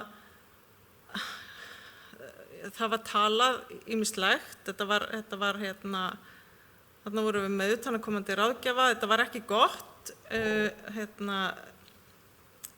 þessi vinna, á þess að ég fara eitthvað endilega, því ég er búin að tala nokkru sinnum það hérna, á þess að ég fara endilega djúpt í það, var þessi vinna ekki góð, nema hvað, að þar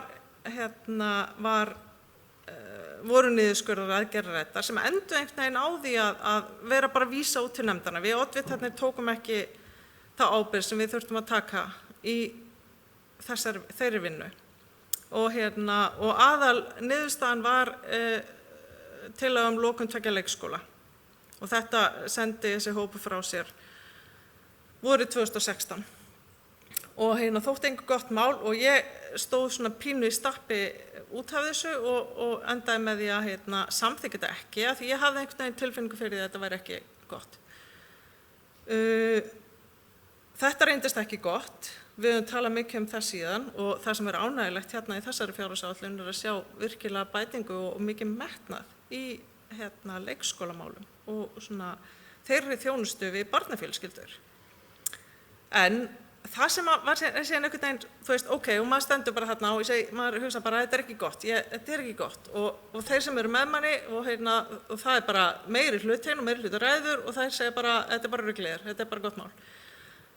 Og maður einhvern veginn hefur ekki alltaf rökin, af því að maður getur ekki alltaf sagt, þú veist, af því að maður er hræddur við eitthvað og maður vel þarf að gera þér illa, stundum er þetta spurningum svona hvernig hlutinni leggjast með manni og ekki og í því tilfelli þá auðvitað laðist það ekki með okkur að fólk flutti óforvarandis til bæjarins sem að þótti þó gleði efni svona venjulega. Þannig að þetta er þannig og þetta er bara flókið mál og þar var ég bara svona ok, náði ekki að sannfæra neitt að þetta væri ekki góð hugmynd sem að kom seinna í ljós, sem að bara svoleiðis gerist. Síðan innan við ári seinna, þá er sem sagt samningur uppsetningu lyftu í Hlíðarfjalli samþykktur og í síðustu viku í bæjarráði þá var það bókað að það væri það í það minnsta 60 milljónum meira heldur en áætlað var. Þetta var innan við ári frá því að þessi frægi aðgerðarhópur samþykkti lokun þessara 2 leikskóla. Innan við ári var líka tekin ákvörðun að byggja svokallaða samkomubrú sem að festum þótti nauðsynlegt en einhvern veginn innan við ári eftir að við oddvitarnir, það er að segja ekki við oddvitarnir, heldur hinni oddvitarnir, höfðu tekið ákvörðun að loka 2 leikskólum, þá var búið að taka þessar 2 ákvörðanir. Og þetta er líka ástæðan fyrir því að ég bara trúi því innilega að við þurfum ekki að taka út þessar rúma 20 milljónir að því bara, að því við höldum að segja þetta gera betur, af því að þetta er ekki málaflokkur sem að við viljum, held ég, gera svona handahófskenndan niðurskurð í. Þannig að en ég hef einhvern veginn ekki náð að segja af hverju ég held þessi vond hugmynd. Og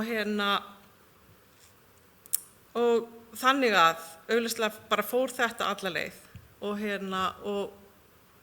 í orðræðinni hefur meirihluta fólk verið nokkuð sannfært að þetta bara, þú veist, ger ekki neitt til.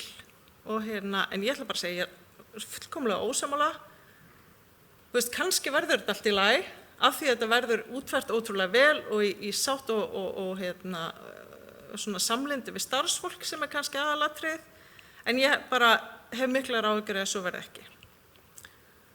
Þannig að bara svo þið vitið það af hverju ég bara get engan veginn verið jákvæð og skemmtileg eins og ég er yfirleitt og samþykkt þessa fjárhagsáætlun, þá ætla ég að vera bara neikvæð og leiðileg, en þú veist, ég vona samt að öllu hjarta að ég verð ekki eftir 1 ár, 2 ár eða fleiri ár að segja ykkur, ég sagði ykkur þetta.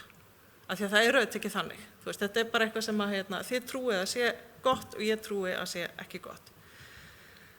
Varðandi það, hvort að hagræðingarhugmyndir hafa komið frá minnihlutanum, eins og formaður bæjarráðs fullyrti áðan, þá ætla ég bara að segja að það hafa bara alveg komið fram hugmyndir. Ég til dæmis hef lagt til að verði farið yfir ferðakostnað starfsmanna vegna flugferða erlendis og sem eru auðvitað bæði umhverfismál og útgjaldamál. Aðrir hafa lagt til að það verður nú skoðað hvort að bæjarstjóri þarf aðstoðarmann eða hvort það sé hægt að drífa í gegn breytingar sem eru svona næstu skref í stjórnkerfisbreytingum sem voru gerðar fyrir nokkrum árum. Þannig að það er alls ekki svo að við hefum ekki lagt neitt til. En auðvitað, eins og bæjarfulltrúi Eva kom inn á áðan, þá er þetta ekki við að gera fjárhagsáætlun. Og þó að samtalið og samstarfi sé oft ágætt og að því að við nú sérstaklega að tala um samstarfi í nefndunum, þá er líka annað að þegar að það er farið út í nefndirnar og nefndunum er fyrirlagt að koma með hagræðingaraðgerðir, þá er bara ekki fallegt að ræða það síðan einhvern tíðan miklu seinna í ferlinu eins og það sé einhver frumkvæði nefndarfólks sem að viðkomandi hagræðingaraðgerðir koma fram. Þær eru komna fram vegna þess að það er ákveðið að ég skera niður. En síðan auðvitað urðu ekkert allar niðurskurðar hugmyndir að veruleika af ýmsum ástæðum og auðvitað sem það er ekkert óeðlilegt að oddvitar flokkana sem að sitja í bæjarráði taki þar ákvarðanir og breyti og því miður þá var bara enginn þarna sem að hafði þá skoðun að það ætti að taka tilbaka tillögum niðurskurð í forvarnarmálum. Svo ætla ég bara að segja eitt yfirbót sem að mér fannst svona ótrúlega kaldhæðnislegt að það sé verið að draga fjármagn vegna umhverfismála. En svo einhvern veginn bara fór kaldhæðnin niður í frostmark þegar kom í ljósa útskýringin það er að því að búið að græja það sem þurfti að græja til að verja svæði bílaklúbbsins fyrir stórflóðum sem eru jú líklegri til að aukast og verða tíðari í tengslum loftslagsvána. Og það eru auðvitað staðreynd að mest af þeim verkefnum sem að flokkast undir umhverfisverkefni snúa að fegrun og umhirðu bæjarásýndarinnar og hafa ekkert með umhverfismál að gera, ætla ég að segja, í nútíma skilningi þess orðs. Þannig að ég vil bara deila þessu með ykkur og mér finnst þetta algjör brandari. En svona lokum þá ætla ég bara að lesa upp bókun sem ég leggja fram sem útskýrir hvers vegna ég mun ekki samþykkja þessa fjárhagsáætlun. Hún hljóðar svo: Ég harma fyrirhugaðan niðurskurð í forvarnarmálum og þjónustu við ungt fólk. Ég tel ákvörðunina tekna á ófaglegum forsendum og vera til marks skilningsleysi og metnaðarleysi í þjónustu við ungt fólk.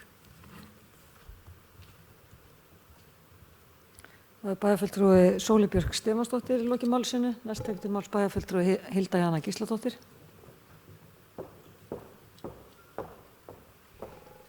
Forseti, ágætu bæjarfulltrúar, takk fyrir umræðuna og takk Guðmundur Baldvin fyrir góða yfirferð.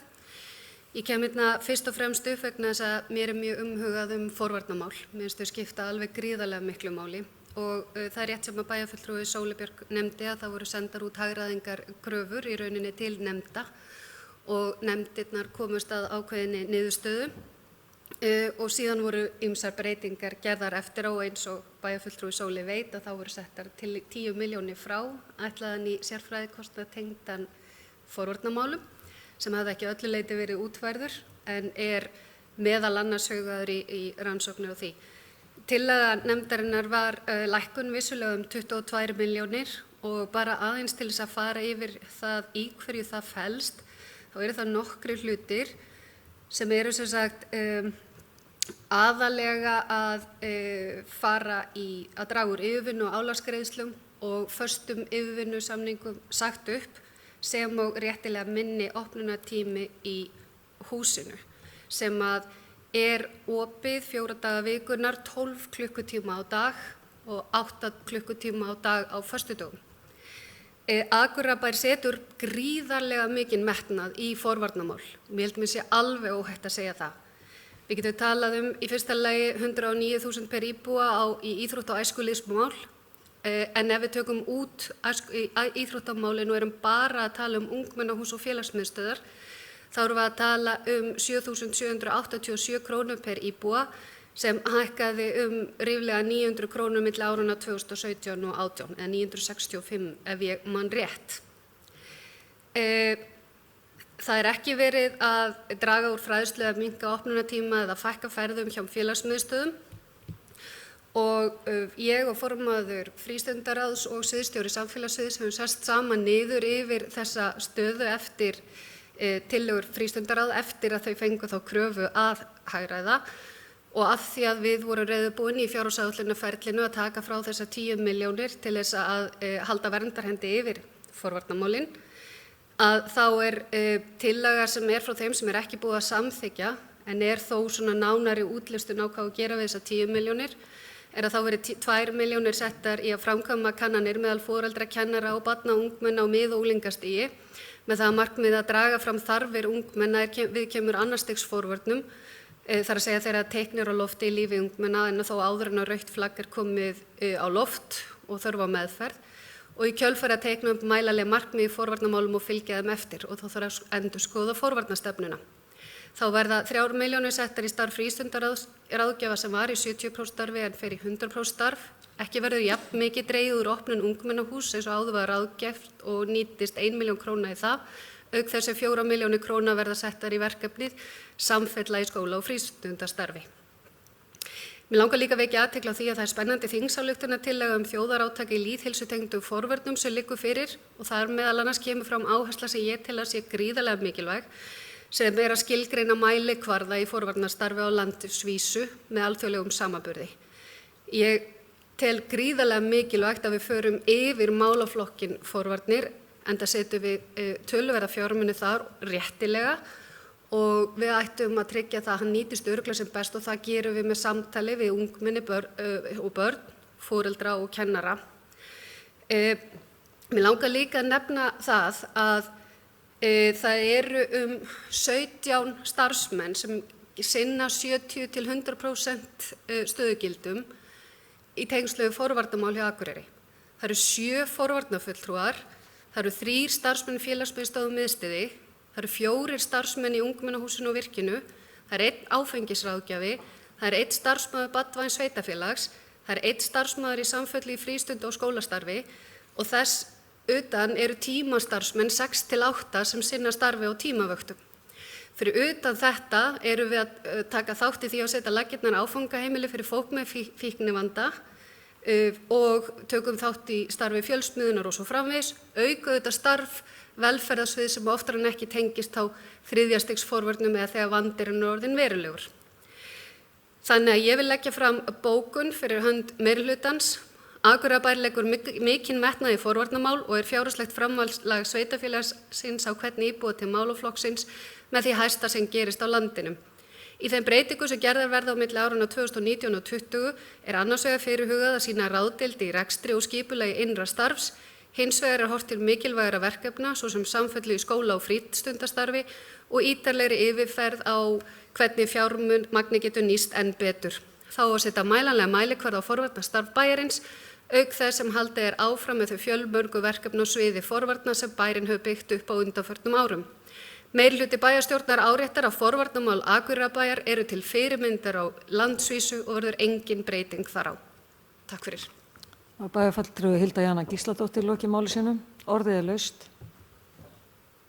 Næst tekur til máls bæjarfulltrúi Eva Hrund Einarsdóttir.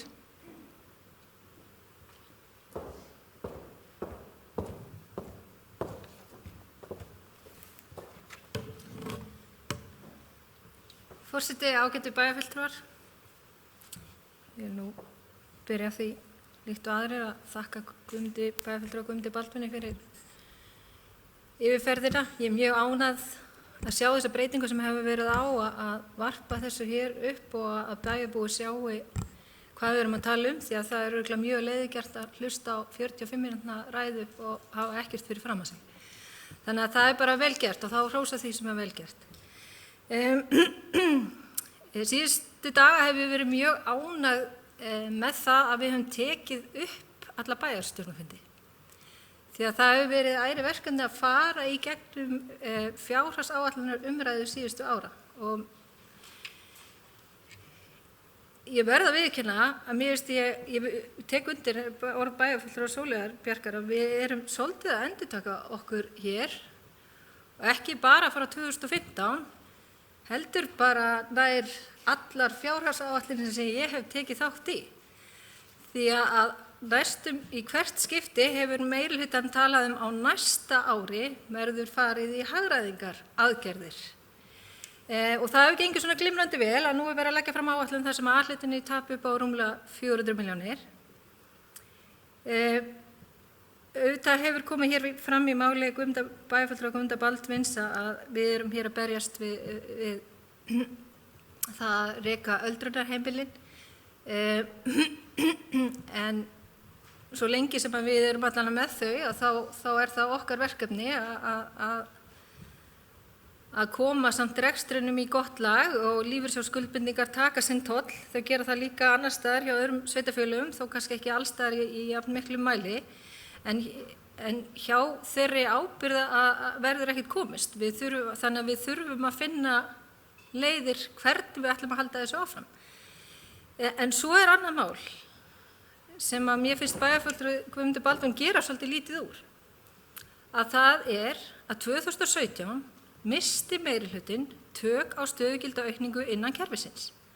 Og núna erum við bara að súpa seyðið af því. Frá 2017 til 2019, allan með tölurnar sem eru þarna, eru stöðugildi aukast 60 í A-hluta sem myndi áætla cirka, þó ég sé að áætla lágt, séu cirka 480 milljónir. Stöðugildi í þessar áætlun eru næstum að standa í stað, myndi ég segja. Af því eftir þeim upplýsingum sem ég hef fengið að þá eru 6 stöðugildin sem að minnka á fræðslusviðinu er bara búið að færa yfir í yfirvinnu hlutan. Þannig að það er í raun ekki verið að minnka raun stöðugildafjöldan þar. Svo náttúrulega eins og kom hér fram að 10 stöðugildi sem eru til lækkunar í menningarhlutanum er bara vegna þess að við vorum að færa laun fyrir minjasafnið. Þannig að það er engin hagræðing sem hefur orðið eða er að verða í minnkun á stöðugildafjölda.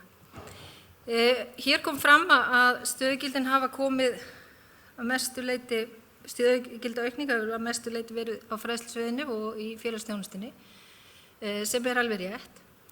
En það sem er annað mál að dæmið samt gengur ekkert upp til framtíðar svona.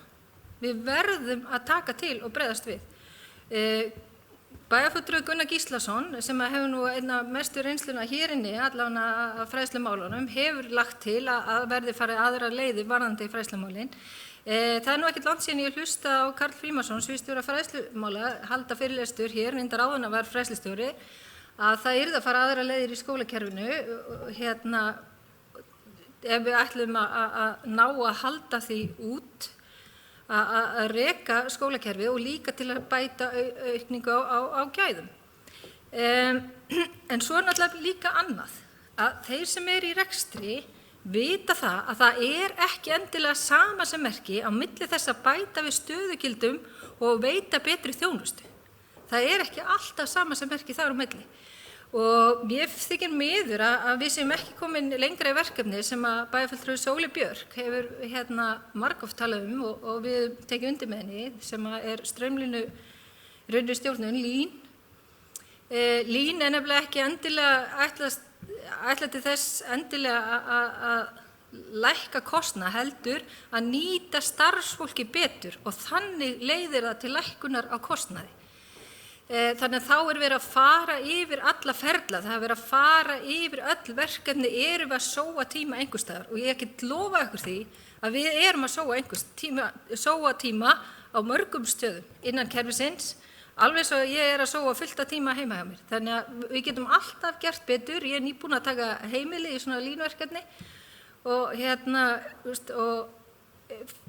gat gert ýmsar hagræðingar þar, þannig að ég held að við séum með æðri verkefni hér í bæjarkerfinu og ættum að leggja meiri áherslu á þetta verkefni sem að bæjarfulltrúi Sóli lagði til hér á sínum tíma.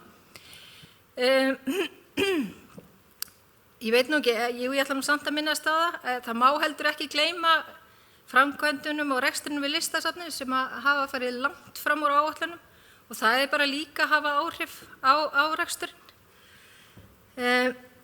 Svo eins og bæjarfulltrúi Guðmundur ætlaði að leggja áherslu á minni hlutin og væri að koma með hagræðingar hugmyndir. Af hverju eigum við að vera að koma með hagræðingar hugmyndir þegar við erum búin að vara við aðgerðum sem hafa leitt til mikils kostnaðar sem ábyrgð meiri hlutans en ekki minni hlutans. Það hefur nú komið fram hérna í umræðinni í dag að nú hefur bréf borist frá eftirlitsnefnd fjármála sveitarfélaga þar sem bent á slæma stöðu Akureyrarbæjar og við þurfum að bregðast við. Eins búið að taka Akureyrarbæ sem sýnidæmi yfir ósjálfbært sveitarfélag og fjármálaráðstefnu sveitarfélaga og mér finnst það leiðilegt. Mér finnst leiðilegt að við séum í þessari stöðu. Og auðvitað tek ég líka bara ábyrgð á mig að þá hef ég heldur ekki staðið mig nógu vel sem minnihlutafulltrúi. En hvernig ætlar meirihlutinn að bregðast við? Ég hef ennþá ekki fengið svör við því. Niðurskurður alltaf óvinsæll en það verður ekki hjá því komist og bara nú verður meirihlutinn að fara að sýna ábyrgð og við líka í minnihlutanum að sýna meira aðhald. En svo reyndar annað mál að við eigum heldur ekki alltaf bara vera að tala um niðurskurð. Við verðum líka að horfa á tekjuhliðina og þá ég ekki að tala um álögur, ég ekki að tala um að hækka álögur á íbúa því að ég held að það gerir ekki gott því að ég held að leggja meiri álögur á núverandi íbúa og fyrirtæki hafi frekar í sig fælingamátt heldur en hitt og við erum betur í stakk búin að laða okkur fleiri fyrirtæki og einstaklinga ef álögur eru samkeppnishæfar. Alveg eins og í öðrum rekstri, ef verðleggur vöruna hátt þá náttúrulega kemur enginn og kaupir vöruna. En fyrir nokkur síðan lögðum við sjálfstæðismenn hér til að farið væri að greina samkeppnishæfni bæjarins gagnvart öðrum sveitarfélögum á fyrirtækja og íbúðamarkaði. Þessi vinna hefur ekki farið af stað og það bara miður að það hafi ekki verið komið í gagni og ég þarf kannski líka að ýta eftir því í þeim nefndum sem að ég sitt. Varðandi tekjuaukningar, mér finnst bara gaman að geta þess að ég hitti mann hér daginn, aðalann daginn sem að vildi benda mér á tækifæri fyrir Akureyrarbæ og samfélagi hér á Eyþingssvæðinu og það varðar líftækni og eins og margar rannsóknir hafa sýnt fram á að þá líftækni sá geiri sem að mun líklegast blása mest til sóknar á komandi árum og hann lagði til að við myndum nýta okkur það. Við værum hér með háskóla sem vel undir það búinn og við ættum að leggja það til og vinna að því að hér búinn til klasi og þarna værum við þá að búa til fleiri undirstöðugreinar fyrir svæði sem ég tel mjög mikilvægt. Og hefur nú þegar rætt þetta aðeins við formann Eyþings og vona að við tökum þá umræðu líka þar inni. En ég ætla ekki bara að kvarta og kveina, mér langar líka að benda á nokkur atriði sem ég ánægð með. Ég virkilega ánægð að sjá að Akureyrarkortið inni og ég ætla að vera bjartsýn á að nú sjái loks til sólar í því verkefni. Það hefur tekið gríðarlega langan tíma en ég líka ánægð að sjá að önnur sveitarfélög ætla að hoppa á vagninn og mér tel það vel og ánægð að Akureyrarbær hafi sent frumkvæði í því að hafa samband við önnur sveitarfélög. Síðan ég byrjaði í bæjarstjórn hef ég talað mikið fyrir rafrænni stjórnsýslu og ég mjög ánægð að sjá hvað hefur gerst í þeim efnum núna á stuttum tíma. Lengi vel fannst mér ekkert gerast. En ég held að það sé ekki síst að þakka frábæru starfsfólki sem hefur verið að sinna þessum verkefnum núna og vil ég þakka þeim vel unnin verk. Annars sem ég hef verið aðeins að velta fyrir mér, það var mannandi, við fórum yfir skýrslu brúum bilið daginn. Þannig mér langaði bara aðeins að fá frá meirihlutann hvað verið að hugsa í þeim efnum þegar ég sé það ekki skýrt koma fram í þessari fjárhagsáætlun. Því ég held þegar ég las fjárhagsáætlunina að þær fjárhæðir sem stóðu við Lundarskóla væru uppbygging á leikskóla, þannig að ég er ennþá bara óviss hvort að þetta sé verið að hugsa þetta fyrir leikskólan eða eingöngu viðhald á skólanum sem er núna fyrir.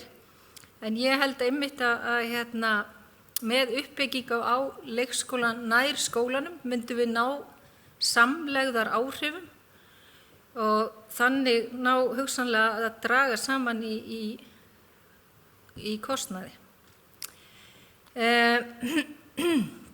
En ég vil endilega fá svör í þessu því ég vil ekki lenda mér sama og gerist við leikskólanum í Glerárskóla.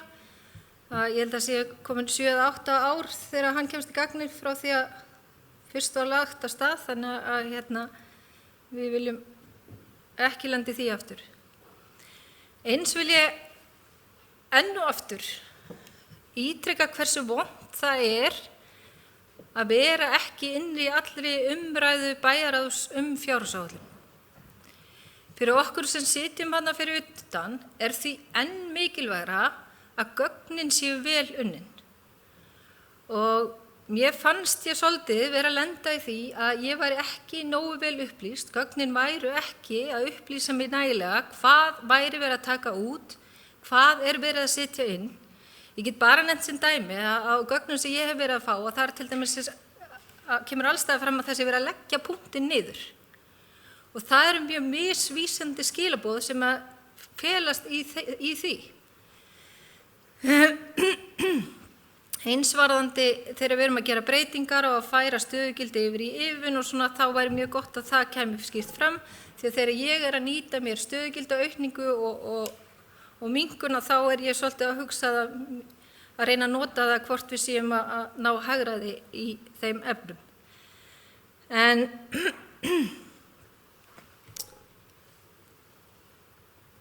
já, ég held ég láti þetta bara duga í bili. Það er bæjarfulltrúi Eva Hrund Einarsdóttir lokið máli sínu. Orðið er laust.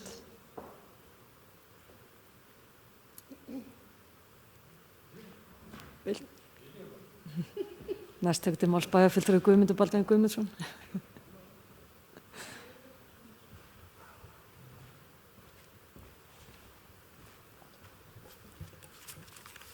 Forseti, ágætu bæjarfulltrúar. Það er alltaf svo leiðist þegar maður heldur langa ræðu í 45 mínútur eins og skal ég sér kom hér fram. Þá er alltaf gott að hafa svona tölur á blaði og fyrir fram að sig og auðvitað var það þannig í frægri ræðu minni hér 5. nóvember sem að þótti afskaplega leiðileg að þá skal ég sér var ég ekki með neina slíkar skynilýsingar en ég var með það í dag og það er vonandi vakið athygli einhverja. Hins vegar er það alveg rétt sem bæjarfulltrúi Sóli kom inn á að þessar tölur nú kannski mest fyrir svona nörda eins og mig og þessar sem hafa lifa í Excel heimi daginn út og daginn inn en hins vegar var það einhvers stig þannig að við ákváðum það að fara með nákvæmlega þessar tölur, kannski ekki alveg eins og það eru lítið út í dag, en heldum þó fund með íbúum þar sem við fórum aðeins yfir þessa stöðu og vorum með öðruvísi kynningu þar. Þar í rauninni fengum við unga fólkið hjá bænum til þess að koma með tillögur framsetningu sem að þau byggðu þó á þeim gögnum sem að við höfum verið að vinna og framsetningi var með allt öðrum hætti heldur en að við erum að þylja hér uppi. Hér erum við meira kannski formfestu og þurfum að segja ýmislegt sem að kannski mætti kannski vera skemmtilega og við þurfum kannski alltaf að fyrir hvort við setjum við fram með öðrum hætti en hins vegar það þannig að við buðum þá upp á íbúakynningu í annað skiptið. Þessi íbúakynning sem núna var mun betur heppnuð heldur en fyrri kynningin og var betur auglýst og það er einn liður í því sem við höfum verið og ræddum hér áðan að það er mikilvægt að auka upplýsingaflæði til íbúa, það er akkurat hefur verið að gera og ég held að svona reynslan af þeim fundi þar að segja að við fengum þarna bara nokkuð slatt af fólki til þess sem að svona utanakomandi fólki, erum við alltaf með svona flokksgæðinga og nefndarfólk og starfsmenn en samt var það einhvað síður þannig að við fengum þarna inn til okkar töluvert af bæjarbúum sem að gátu fengið þarna kynningu og ég vissum að þetta spyrst út og næsta ári munum við fá þarna skal ég segja meira og fleira fólk og svo náttúrulega höfum við líka velt yfir á hvaða tímapunkti við eigum að vera með þetta og hvort við eigum að reyna að gera þetta með öðrum hætti og það er til að mynda hvort við getum eitthvað nýtt okkur íbúa lýðræði og það er akkurat það sem bæjarfulltrúi í Sóley hefur verið að hæfa sér svolítið með starfsmönnum bæjarins og það er eitthvað sem við munum kannski geta nýtt okkur þegar framleiða stundir.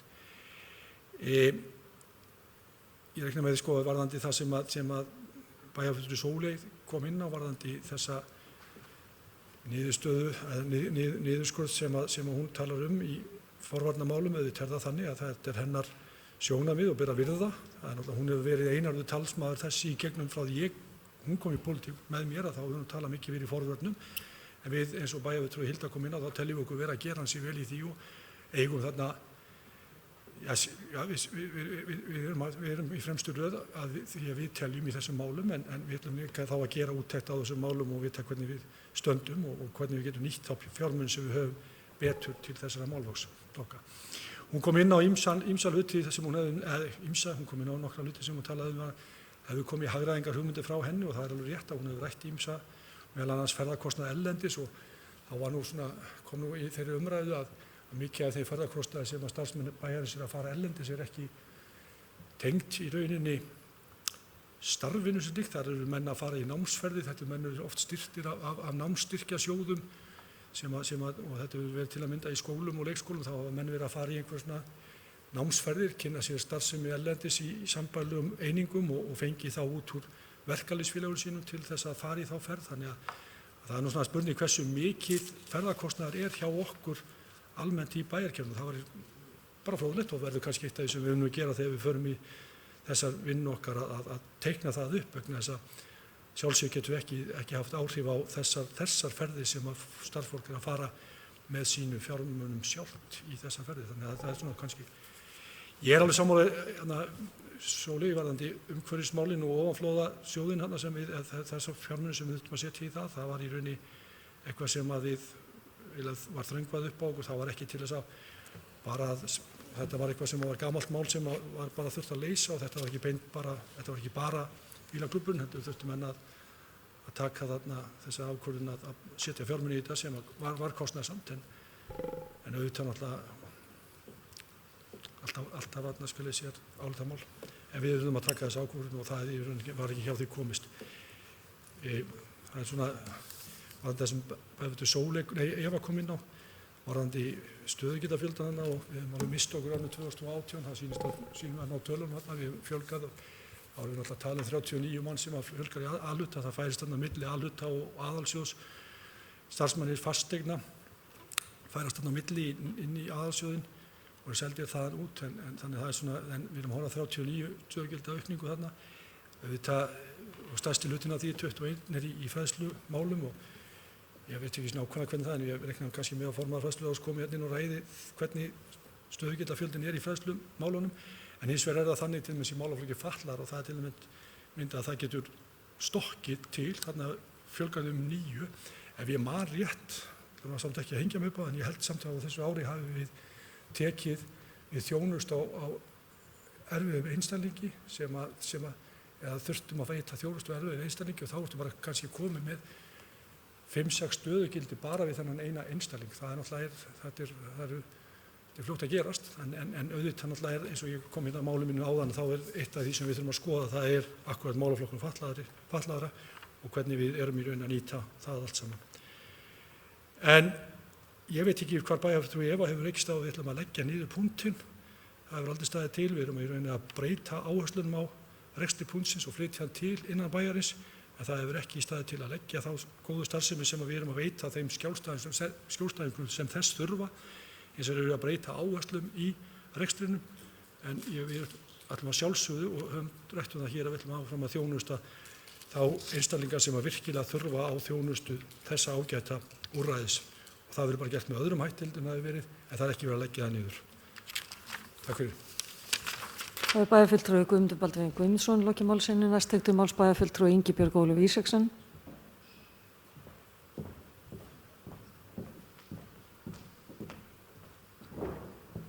Forseti, ágætu bæjarfulltrúar. Mér langar líkt og aðrir að byrja því að þakka bæjarfulltrúa Guðmundi Baldvini fyrir ítarlega yfirferð hérna áðan. Þetta er mjög gott fyrir okkur sem erum ekki í bæjaráði að fá svona greinargóðar upplýsingar. En það má líka geta þess að við sem erum ekki í bæjarráði, við fáum samt sem áður boðum að koma í bæjarráð þegar fjárhagsáætlunin til umræðu sem bara mjög gott og auðvitað vissulega misjafnt hvernig mætingin en þetta í boði sem bara rosalega jákvætt. Þjónustan sem við veitum bæjarbúum hefur eðli málsins samkvæmt verið til umræðu hér í tengslum við fjárhagsáætlun og mér langar svona aðeins til að varpa fram kannski aðeins í Norðurorku á atburði síðastliðna daga þegar veðurofsinn gekk hérna yfir svæðið. Það sem á stórum svæðum sem íbúar höfðu ekki aðgang að rafmagni, heitu vatni, útvarpi eða síma. En Norðurorka til upplýsinga, hún rekur hita og vatnsveitur á Akureyri og nágrenni en auk fráveitu og svo dreifingu rafmagns á Akureyri. Síðastliðin 7 ár, eða síðan hamfarirnar voru 2012, þá var gert áhættumat í stefnumótun Norðurorku og farið var í því að fjárfesta í varaafli. Og undanfarin 7 ár hefur Norðurorka fjárfest í varaafli upp á hátt í 200 milljónir króna. Það skemmst frá því að segja að flestar varaaflsvélarnar voru í gangi þegar dreifikerfi flökti í veðrinu og sló dælunum sífellt út. Það var ákveðið neyðarstjórn ákvað að loka sundlaugum á Akureyri og nágrenni ásamt því að biðja stærstu notendur að minnka eða draga úr vatnsnotkun og urðu bæjarbúar líka við því sem var bara mjög jákvætt. Það var settur olíuketill, hann var keyrður til viðbótar til þess að koma og halda kerfunum í gangi. Ef ekki hefði verið fyrir þetta hugafar fyrir 7 árum síðan að fara að byggja upp varaafl, hefði staðan hér á svæðinu orðið töluvert verri en raun bara vitni. Og þetta rauninni bara eitt af því sem við ákveðum að eyða fjármagni í sem bara mikið og gott. En í rauninni bara ég segi það hefði verið áhyggjuefni að framtak Norðurorku varðandi uppsetning varaafls hefði ekki verið. En svona að máli málana sem kannski fræðsluráð hér hjá mér, fræðslumálin sem 44% af skatttekjum okkar fer í. Guðmundur Baldvin bæjarfulltrúi fór nú aðeins yfir þetta og hlutverkin og þau verkefni sem við erum að fara í núna á næsta ári. En það aðeins búið að velta hérna upp bara hverju verið að breyta og hvað verið að draga úr. Hún bæjarfulltrúi Sóley Björk spurði þetta áðan og hvað ákvarðanir eru teknar. En vissulega auðvitað alltaf þannig að við tökum ákvörðun út frá bestu vitund hverju sinni og þeim upplýsingum sem við höfum á borðum. Í rauninni með það hugafæri að bæta þjónustu við bæjarbúa og bænum okkar til heilla. En við erum mannleg og við tökum stundum ekki alltaf réttar ákvarðanir en við reynum eftir bestu vitund og umræðum að taka bestu ákvarðanir. Svo ég kom aðeins að fræðslumálunum, þá verið að hagræða í fræðslumálunum. Skrifstofa fræðslusviðs, þar verið að hagræða upp á tæpar 20 milljónir, þar sem við erum ekki að fara í ráðningu sálfræðings til dæmis og það verið að lækka sérfræðikostnað, samt sem áður verið að gera ráð fyrir fjármagni í að kaupa sérfræðiþjónustu á næsta ári. Það fækkun stöðugilda í leikskólanum okkar upp á 23 milljónir. Það verið að lækka þjónustukaup í leikskólanum 1 milljón. Dagvistum barn í heimahúsum, það voru setta 20 milljónir til þess að brúa bilið. Það var tekið út vegna sem við erum bara að fara aðra leiðir. Þurfum ekki á því fjármagni að halda. Það verið að draga úr akstri úr innbænum í Brekkuskóla sem 1 milljón. Við erum tímabundið að loka Grímseyjarskóla og leggja niður 80% stöðu Hlíðarskóla sem 34,6 milljónir og svo verið að lækka launin í tónlistarskólum 10 milljónir. Samtals gerir þetta 109,4 milljónir en vissulega þurftum við líka að skoða aðra liði sem að hækkuðu og þegar við endurskoðun á útreikningum fjárhagsáætlun kom í ljós að við þurftum að hækka vegna hita og rafmagns og áætlaðar húsaleigu og fleiri þáttar sem hefur væntanlega líka komið til umræðu í bæjarráði, gerir ráð fyrir. En það sem við í rauninni fögnum í fræðsluráði að við erum samt sem áður að taka stór og mikilvæg skref. Við erum núna í vinnslu við nýja menntastefnu, virkilega skemmtileg og áhugaverð vinna og mikil samstaða þessa stefnu og mun ég vonandi kynna hana í janúar og febrúar eða í byrjun næsta árs. Og við erum einnig líka með fjármagn eyrnamerkt innleiðingu menntastefnunnar sem ég finnst gríðarlega mikilvægt því að ef við setjum einhverju stefnu af stað þá verðum við að geta framfylgt henni og verðum að hafa fjármagn til þess. Þannig að það fagnaðarefni og við erum strax farin að setja niður verkefni og aðgerðaáætlun hvernig við ætlum að framfylgja henni. Síðan í rauninni erum við líka að halda áfram aukna niðurgreiðslur til foreldra sem fá ekki boð leikskóla við tiltekinn aldur. Þannig að við erum að taka inn börn í ágúst í 17 mánaða aldur og barnið verður 17 mánaða í október og nóvember, þá byrjar þessi niðurgreiðsla. Þetta er gert til þess að mæta foreldrum og lækka greiðslur til dagforeldra. En einnig erum við núna, ef það í fjárhagsáætlun núna, gerir ráð fyrir því að við erum að bæta við niðurgreiðslu 8. tímans til dagforeldra sem gerir dagforeldra bara raunhæfan valkost á móti leikskóla. Þetta er líka ein leið okkar til þess að brúa bilið á milli fæðingarorlofs og leikskóla. Það er líka gert ráð fyrir, eins og áður sagði, fjármagni til sérfræðiþjónustu. Við erum að fara í byggingu nýs leikskóla, Klappa. Og svo munum við taka inn yngri börn jafnt og þétt eftir sem pláss leyfir í leikskólanum, en samt sem áður erum að horfa líka til þess að auka rými á hvert barn í leikskóla til þess að bæta starfsaðstæður og aðstæður barna í leikskólum. Þannig að þetta eru stórverkefni en mjög skemmtileg. Bæjarfulltrúi Eva Hrund kom inn á það að það væri mikilvægt að fara aðra leiðir í skólakerfinu til þess að halda út. Við erum auðvitað vissulega að skoða hvaða leiðir við getum farið og eins og flestir kannast við kannski umræðuna PISA og hvernig niðurstöðurnar voru á þessu svæði og bara á Íslandi. Þá er gaman að segja frá því að það sem Andreas Lecher, sem er sérfræðingur í menntamálum og OECD-landana, hefur verið að ræða er að það er mikil áhersla lögð á það að fara dýpra í hlutina. Við erum að fara yfir svolítið stór og mikil verkefni og erum svolítið mikið á yfirborðinu og ný menntastefna leggur mikil áherslu á það að fara dýpra í þetta og skoða starfshættin okkar og athuga hvort við getum styrkt okkur, nýtt það sem gengur vel en einnig líka skoða hvar við getum gert betur. En það er samt gaman að segja frá því að á fundi fræðsluráðs núna í gær var lögð fram skýrsla varðandi hvernig rekstur grunnskólana er hér á Akureyri og við erum með mjög hagstæðan rekstur.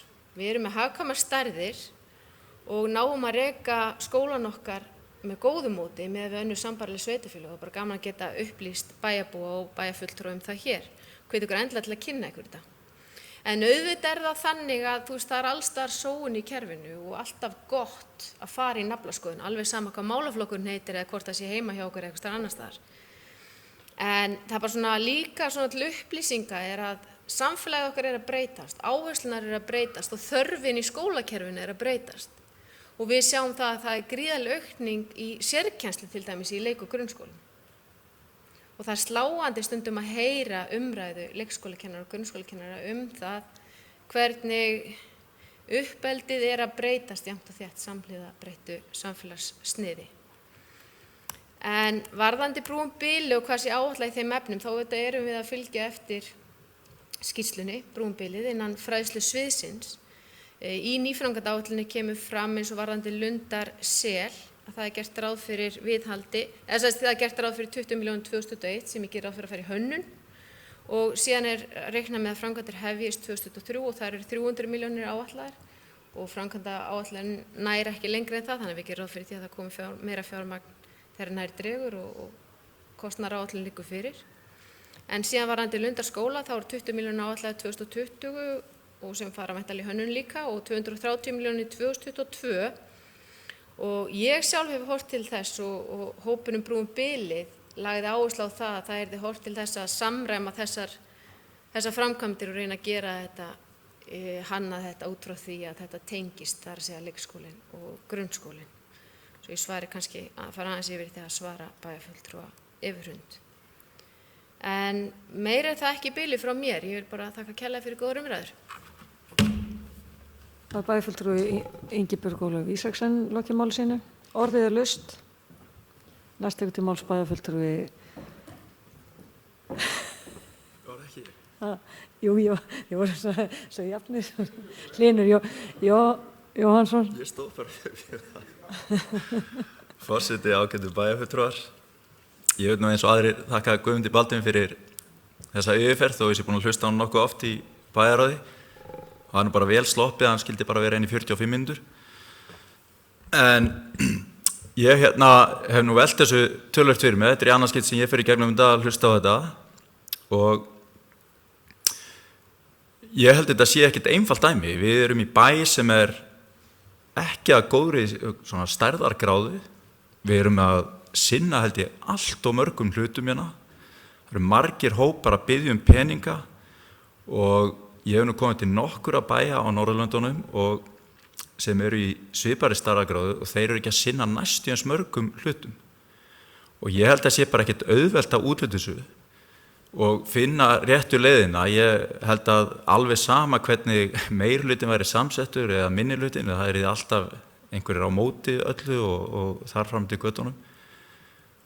Kannski ættum við bara í minnihlutunum að setja fram okkar fjárhagsætlun á móti þessu og vinna það svoleiðis og þá er hægt að koma með eitthvað. Eða við séum bara komin að því sem að er hugarefni höllu að séu bara allir í meirihluta og þá er þetta vinna þetta öll saman. En að því að búið að tala svolítið þessar forvarnir, ég er nú alveg á því að meirihlutin sé á réttri leið þar og ég vil trúa því og treysti því algjörlega á meðan að meirihlutin er með hildjöfni innan síns borðs að þá verði þetta vel unnið. Ég bara neita að trúa öðru. Nú, við getum örugglega fundið að fullt af hlutum. Samt eru þannig hluti sem eru bara nokkuð góðir. Við erum að horfa á til dæmis eins og með 8. tíma í samtíð niðurgreiðslu hjá dagforeldrum. Það er bara töluverð kjarabót fyrir það sem eru þar.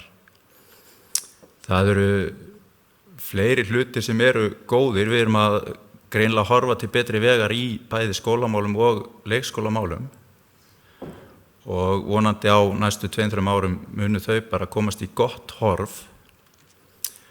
Þannig að ég held að við eigum kannski að eyða pústinu meira í það bara að vinna saman fljótlega eftir áramót og gera þetta vel og við fáum að koma meira að borðinu. Ég hef fulla að trúa því og í lokin þá ætlum ég bara að segja gleðileg jól. Það er bæjarfulltrúi Hlynur Jóhannsson. Loki málsins næst tekur til máls bæjarfulltrúi Þórhallur Jónsson.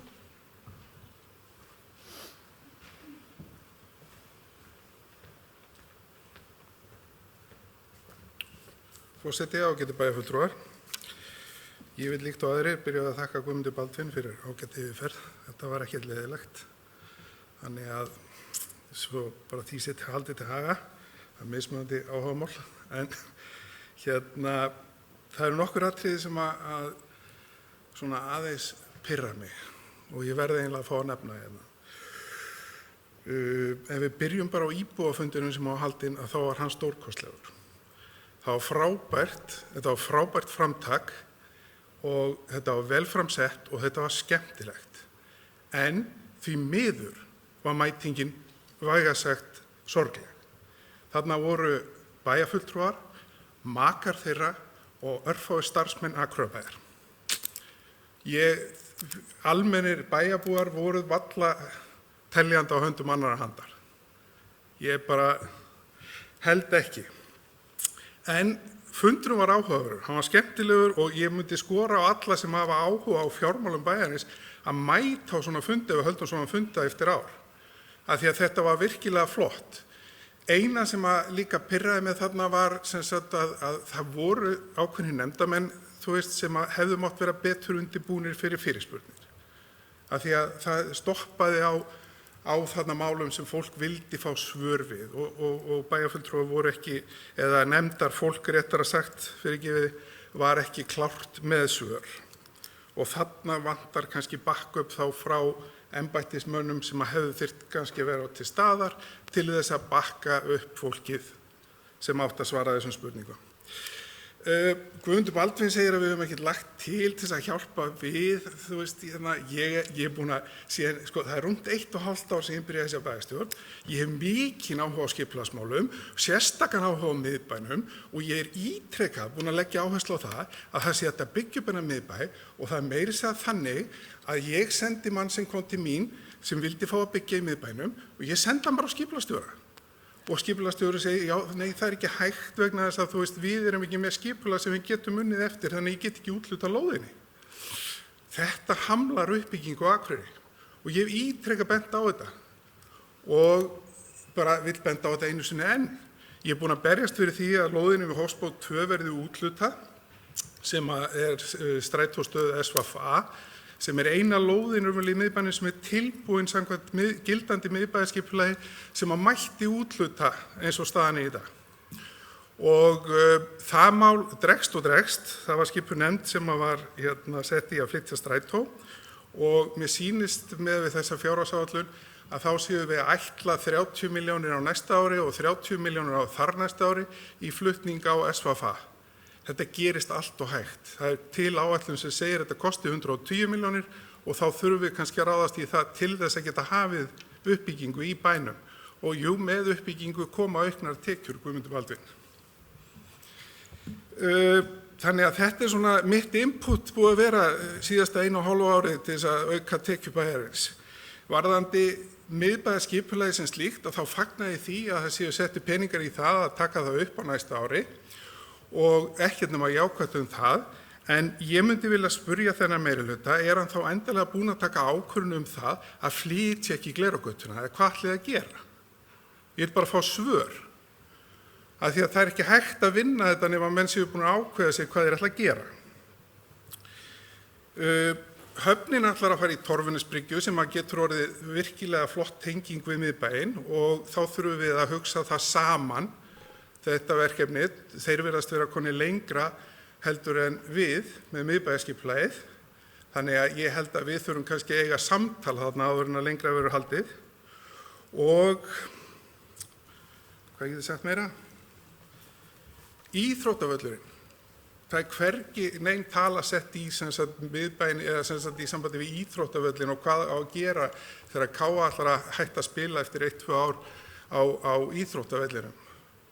Ég hef talað fyrir því að þarna verið gerðir fólkvangur og það verið byggt meðfram Glerárgötunni og þeim lóðum verið úthlutað undir verslun og þjónustu og völlurinn verið hækkaður upp og það verið sett bílastæði þarna undir, en við þurfum að áætla fjármuni í þessa hluti til þess að þetta gerist og við þurfum að horfa svolítið til lengri tíma. Það ekki hægt að bara vona og bíða og sjá. Þetta svona það helsta sem ég vildi koma með núna. Takk í bili. Það var bæjarfulltrúi Þórhallur Jónsson lokið máli sínu. Orðið laust. Næst tekur upp máls bæjarfulltrúi Guðmundur Baldvin Guðmundsson.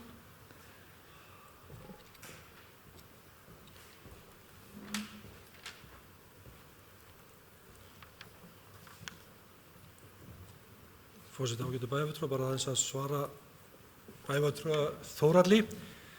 Varðandi íbúafundina, það var alveg rétt að auðvitað vill maður alltaf sjá fleiri íbúa, en hins vegar það þannig að ég tók nú ágæta mynd af salnum af því ég satt nú fram fyrir framfólki og tók mynd og leik með að telja reyna að átta mig á því. Það var nú samt á yfir 20 mann sem að af því þú getur ekki, þó að þú sést starfsmaður, þetta ekki nefndarfólk, en þó að þú sést starfsmaður bæjarins, þá getur við ekki talið hans sem við verðum að háða á það náttúrulega samt sem áður íbúið sem kemur. Þannig ég var komin yfir 20, þannig að þú maður alls í stóra hendi maður með alla svona marga putta sem þetta er að telja. En engu að síður þá ég held ég, og þakka bara bæjarfulltrúa Þórhalli það, að hann hrósaði okkur fyrir þennan fund og ég held þetta að verið mjög góð fundur. Auðvitað það þannig þegar maður tekur svona fund að þetta var algjör nýjung og við vorum svona kannski varðandi svör og tilsvör þarna á svæðinu, þá hefðum við kannski geta undirbúið það betur, en hins vegar gafst okkur tækifæri og það gerðum við í rauninni kjölfarið. Við birtum svörin við þeim spurningum sem komu á vefnum, þannig að þá höfðum við tíma til þess að koma þeim svörum frá okkur. En þetta eitthvað sem við þurfum bara að læra og læra umgangast. Þetta náttúrulega svona algjör nýjung fyrir marga þarna sem við erum formann nefnda að þurfa að standa fyrir framan fjölda manns og svara. Það ekki allir sem eru vanið því frá degi til dags. En hins vegar varðandi miðbæjarskipulagið þá ég sammála á því með Þórhalli að það eitt af því sem við þurfum að koma áfram og það mun skapa tekjur og ég held að við hljótum að þurfa að koma því á framfæri og ég held að við höfum alveg búin að segja það að svo vinna sem við erum að fara að setja í gagnið, hún alltaf að gera það verkum að þar erum við ekki að flytja Glerárgötuna. Það bara, við verðum bara að fara að horfast í augu við það að kosta mikla pening að flytja Glerárgötuna. Við verðum að skoða hvernig við getum byggt upp skipulag þarna með því að reyna að draga þó niður hraða á Glerárgötunni en tengja og meðal annars höfum miklar væntingar að tengja miðbæjarsvæðið og Torfunefið og það bara þarf að vinna útfærslu á því. Við viljum alltaf draga úr umferðinni hraðanum en ég held svona kannski að við verðum bara að vera raunsa í þessu öfnum en auðvitað alltaf þetta er það sem að vinnan fer í á næsta ári, að mínum mati. En ég ætla líka að koma upp og svara bæjarfulltrúa Lin og ég ætla bara að þakka honum fyrir það hversu raunsar hann er í sínum málflutningi. Hann hefur nú sýnt það hér í ræðupúlti oftar en einu sinni að hann er afskaplega skynsamur í sinni hugsun og kemur oft með góða punkta sem er gott að taka með í umræðuna. Þannig að ég ætla bara að nota tækifæri til þess að lýsa ánægju með henni þegar við fáum líka jákvæða gagnrýni og uppbyggjandi gagnrýni. Takk fyrir það. Það er bæjarfulltrúi Guðmundur Baldvin Guðmundsson, lokið máls sinni. Næst tekur til máls bæjarfulltrúi Andri Teitsson.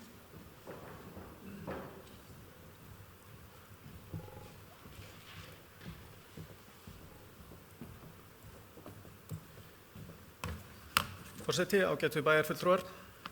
Ég tel að bæjarfulltrúi Sóley Björk hafi hitt naglann á höfuðið þegar hún sagði að flokkurinn umhverfismál í fjárhagsáætlun bæjarins lýsi ekki vel því sem við köllum í dag umhverfismál og þá erum við sennilega að hugsa í meginatriðum loftslagsmál, það er að segja kolefnislosun og hlýnun jarðar og svo nátengt því orkumálin og loksins úrgangsmál og endurvinnslu.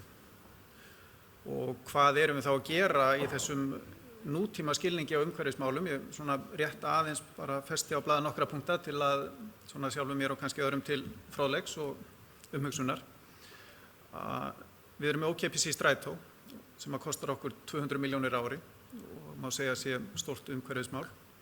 Við erum með metanknúna strætisvagna, við erum með metanknúna ferlibíla. Græni trefillinn okkar vex og dafnar, bindur mikið kolefni. Við erum að standa okkur nokkuð vel í að flokka sorp og erum að reka stórt gámaplan og 12 grenndarstöðvar. Akureyrarbær er svo í gegnum Norðurorku þáttakandi í Moltu sem er glæsilegasta jarðgerðarstöð á Íslandi og í Orkey sem er brautryðjandi í að endurnýta fitu og olíu sem eldsneyti.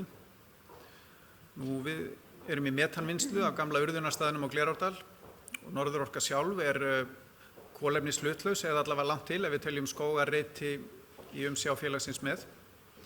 Dótturfélagið Fallorka er síðan að framleiða í heimabyggð næga og hreina raforku fyrir öll heimili og stofnanir á Akureyri og nágrenni. Og Vistorka er að vinna mikið starf við fræðslu og hvatningu og útfærslu á nýjum og metnaðarfullum lausnum. Það má hins vegar alltaf gera betur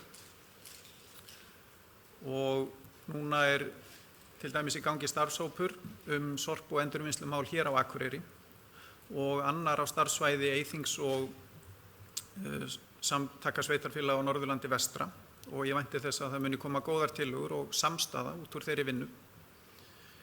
Sérstaklega þá hvað varðar samræmingu í söfnun og flokkun úrgangs og svo samstarf úrvinnslu og nýtingaleiðir. Því að lausnir sem að standast kröfur samtímans eru svo umfangsmiklar og svo dýrar að það er tómt mál að tala að hvert sveitarfélag leysi þetta á sínum forsendum. Til dæmis urðunarstaðir sem við viljum auðvitað nota sem minnst og jarðgerðarstöðvar og ég tala nú ekki sorpbrennslur. En svo vil ég að lokum nefna þéttingu byggðar sem að ég vil telja með umhverfismálum og eitt af mikilvægasta sem að við getum unnið að. Takk. Það er bæjarfulltrúi Andri Teitsson lokið máli sínu. Orðið er laust. Næst tekur til máls bæjarfulltrúi Eva Hrund Einarsdóttir.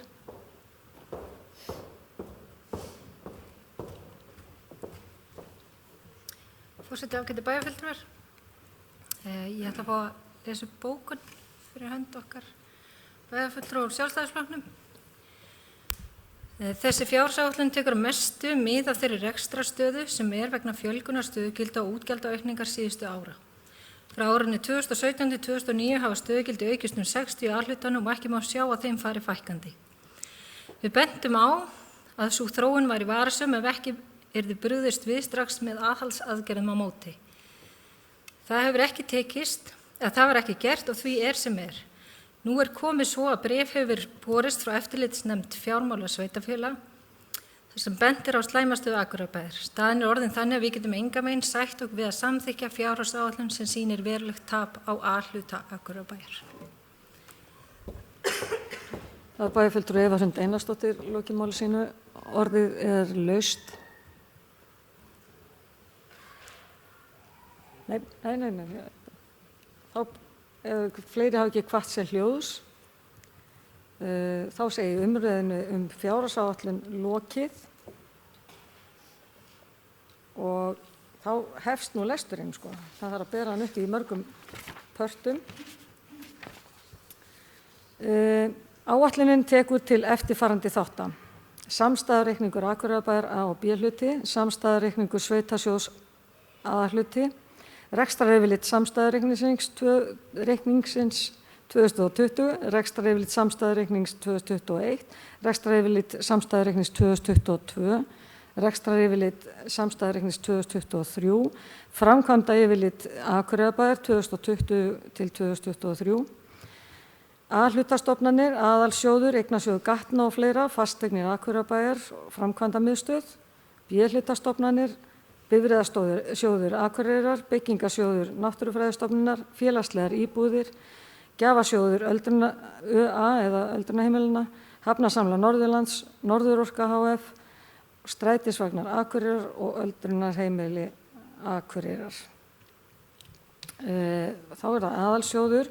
Aðalsjóður með rekstraniðurstöðu 2020, með neikvæða rekstraniðurstöðu 1117.108.000 2020 og niðurstöðu á efnahagsreikningi 2020 að fjárhæð 14.422.577.000. Þeir sem geta samþykkt það, gefum merki. Það eru 6 á móti. Það eru 4 og 1 situr hjá.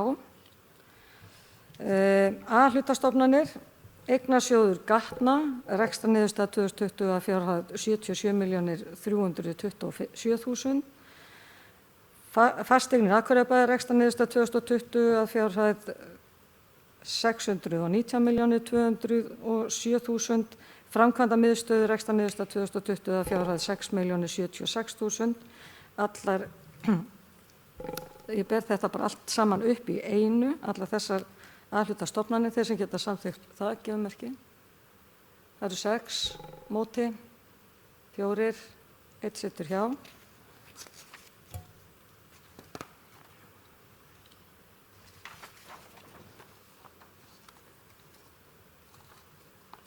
Þá það samstæðureikningur. A-hluta með rekstraniðurstöðu 2020 eða neikvæða rekstraniðurstöðu 2020 14.498.000 og niðurstöðu á efnahagsreikningi 34.988.232.000. Þeir sem geta samþykkt það, gefum merki. Það eru 6 móti, 4 og 1 situr hjá. B-hlutastofnanir. Nöfnstofnan á rekstraniðurstöðu 2020 eru bifreiðasjóður Akureyrar, rekstraniðurstaða 2.855.000, byggingasjóður Náttúrufræðistofnunar, rekstraniðurstaða 120.000, félagslegar íbúðir, rekstraniðurstaða neikvæð 18.989.000.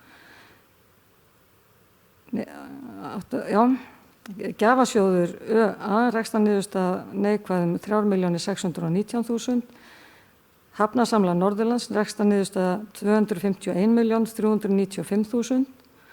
Norðurorka HF, rekstraniðurstaða 388.611.000. Strætisvagnar Akureyrar, rekstraniðurstaða 8.000. Öldrunarheimili Akureyrar, rekstraniðurstaða 0. Þess að geta samþykkt þetta, gefum merki. Það eru 6 móti, 1 og 4 sitja hjá. Það er samstæðureikningur Akureyrarbæjar A og B hluti með rekstraniðurstöðu 2020 að fjárhæð 106.830.000 og niðurstöðu efnahagsreikningi 2020 að fjárhæð 58.916.219.000. Þeir sem geta samþykkt það, gefum merki. Það eru 6 móti, 4 og 1 situr hjá. Framkvæmdayfirlit Akureyrarbæjar 2020 aðalsjóður 1.293.000, A-hluti 2.117 milljónir, B-hluti 2.276.590.000 og og samanteki A og B hluti 4.393.590.000. Þeir sem geta samþykkt þetta, gefum merki, það eru 6, móti, 1 og 4 sitja hjá. Eftir farandi tillögur að bókunum vegna fjárhagsáætlunar 2020 eru þessar. Bæjarstjórn felur nefndum og ráðum að yfirfara starfsáætlanir í samráði við stjórnendur og gera á þeim þær breytingar sem nauðsynlegar eru með tillit til fjárhagsáætlunar Akureyrar-Kaupstaðar. Bæjarstjórn mun svo taka starfsáætlanirnar til umræðu. Þeir sem geta samþykkt það, gefum merki. Það eru 6, móti, engin 5 sitja hjá.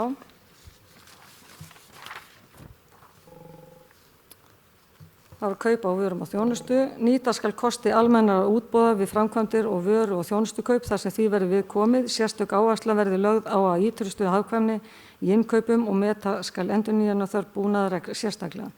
Gerðir skulu þjónustusamningar við félög, fyrirtæki og stofnanir á þeim sviðum sem hagkvæmni slíkra samninga getur notið sín.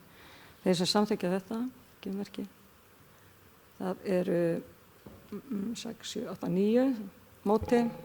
2 sitja hjá. Áherslu við framkvæmd fjárhagsáætlunar 2020. Bæjarstjórn ítrekar tilmæli til stjórnenda bæjarins um að gæta ýtrasta aðhalds í öllum rekstri bæjarins á árinu 2020. Mikilvægt að allri yfirvinnu sé haldið í lágmarki og þeim eindregnu tilmælum beint til stjórnenda að meta vandlega yfirvinnu þörf og leita leiða til að draga úr henni. Jafnframt skulu stjórnendur meta sérstaklega þörf á nýráðningum og möguleika á hagræðingu með breyttu verkferli þegar störf losnar.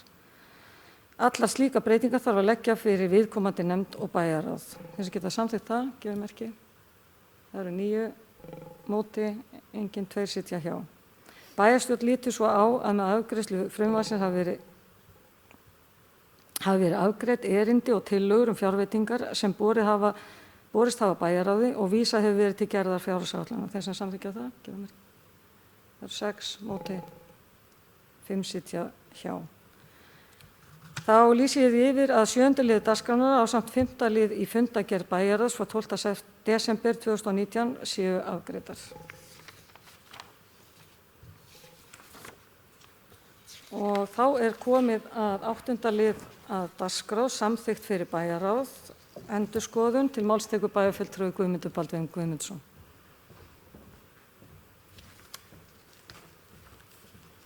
Forseti, ágætu bæjarfulltrúar, hér tekið fyrir liður 11. liður í fundargerð bæjarráðs dagsett 12. desember 2019 en þar var lögð fram drög að nýrri samþykkt fyrir bæjarráð og bæjarráð samþykkti með 4 samhljóða atkvæðum framlögð drög með þeim breytingum sem gerða voru á fundum og vísaði til afgreiðslu hér í bæjarstjórn. Í stuttu máli þetta í rauninni verið að taka á í þeirri breytingu sem að varða á sínu tíma þegar stjórnsýsluráð var lögð niður og færð undir bæjarráð. Það láðist bara að gera breytingar á samþykktu bæjarráðs og þessi breyting sem að þar náttúrulega stærst og í þessum reglum breyting þá á grein númer 6 eða það kemur þarna grein númer 6 sem að tekur á því þar sem að bæjarráð í rauninni orðið stjórnsýslunefnd og tekur stefnumörkum á síðu stjórnsýslu Akureyrarbæjar og vinnur með því stjórnsýslu bæjarfélagsins. Þetta hefur náttúrulega verið svona í undanfarin ár en þetta hefur bara ekki verið gert á sínum tíma og núna verið að leiðrétta til samræmis við það stjórnarhætti sem við erum með. En síðan líka bættu við í 3. greinina til að skerpa á og varðandi það að bæjarráð hefur eftirlit með fjármálum og leita leiðir til hagræðingar í rekstri að við erum í rauninni að setja þarna inn nýtt ákvæði sem að segja að í því skyni að hafa eftirlit með fjármálum bæjarins kalla bæjarráð reglulega að minnsta kosti ársfjórðungslega eftir fjárhagsstöðu einstakra sviða og B-hluta fyrirtækja. Með þessu í rauninni erum við að setja meiri fókus á það að fá upplýsingar frá B-hluta fyrirtækjum með reglubundnum hætti inn í bæjarráð. En þessar samþykktir bæjarráðs eru lagðar hér fram til samþyktar. Takk. Það bæjarfulltrúi Guðmundur Baldvin Guðmundsson lokið máli sínu. Orðið laust. Sem enginn hefur hvatt sér hljóðs þess að geta samþykkt þessa samþykkt. Gefum merki. Það eru 11, já. Og þá komið að 9. lið á dagskrá, það skýrsla bæjarstjóra og til máls tekur bæjarstjóri Ásthildur Sturludóttir.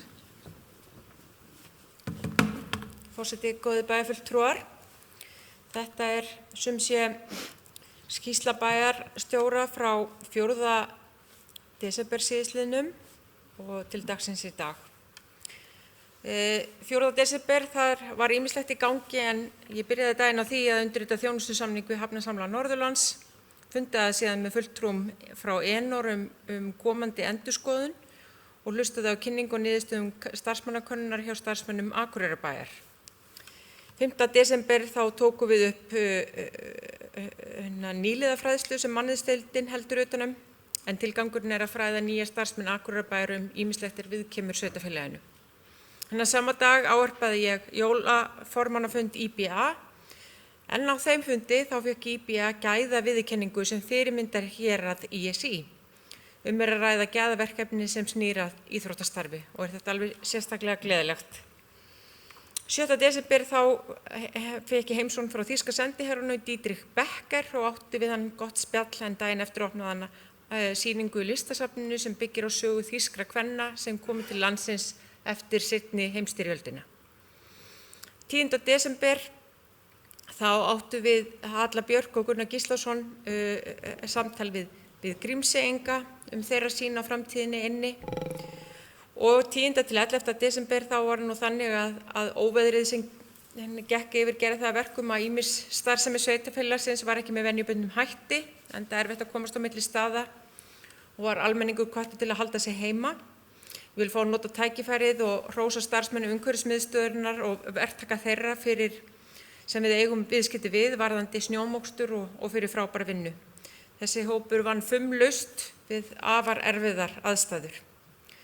Og þann 12. desember þá undirritaði ég afar gleðilegt samkomulag við UNICEF þess efnis að nú eru Giljaskóli og Naustaskóli svokallaðir réttindaskólar UNICEF og það líka gaman að segja frá því að við erum nú á lokastigi innleiðingar verkefnisins barnvænt samfélag og erum á undan áætlunum sem við gerðum og UNICEF sérstaklega ánægt með þá vinnu sem hér unnin. Í gær þá funduðu bæjarfulltrúar með Sigurði Inga Jóhannsssyni, samgöngu- og sveitarstjórnarráðherra vegna Akureyrarflugvallar og gaman að segja frá því að nú komin í loftið yfirlýsing frá honum og Þórdísi Kolbrúnu Reykfjörð Gylfadóttur, ferðamálaráðherra, þar sem tilkynnt að stofna í starfshóp og til uppbyggingar á Akureyrarflugvalli. Og í morgun þá átti ég síðasta Grímseyjarsamtalið og nú framundan að fara yfir það sem hefur framkomið í þessum samtölum og áætlað að halda opinn fund fyrir Grímseyinga þar sem við ræðum stöðuna og framtíðina í eyjunni. En ég vil nota tækifærið og þakka ykkur öllum fyrir frábært samstarf á árinu sem að líða og óska ykkur og fjölskyldum ykkar gleðilegra jóla. Það bæjarstjóri Ásthildur Sturludóttir lokið máli sínu og þetta ætli ég fari yfir frekar fyrst hérna. Eftirtalda fundargerðir lagðar fram til kynningar. Það afgreiðslufundur byggingafulltrúa 5. desember, bæjarráð 5. og 12. desember, frístundaráð 4. desember, fræðsluráð 2. desember, stjórn Akureyrarstofu 5. desember, umhverfis- og mannvirkjaráð 29. nóvember og 13. desember, velferðarráð 4. desember og þessar fundargerðir má nálgast á heimasíðu bæjarins og þetta síðasti fundur bæjarstjórnar á þessu ári og ég vil því nota tækifærið og óska bæjarfulltrúum, starfsmönnum og fjölskyldum þeirra, Akureyringum nær og fjær, gleðilegra jóla og farsældar á nýju ári. Og þá hefur bæjarfulltrúi Sóli Björk Stefánsdóttir óskað eftir að fá að taka til máls. Fyrir hönd bæjarfulltrúa þá vil ég óska forseta og fjölskyldu hennar gleðiríkra og friðsælla jóla og þakka fyrir samstarfið á árinu. Takk fyrir það. Og þá segi ég fundi slitið klukkan 18:34.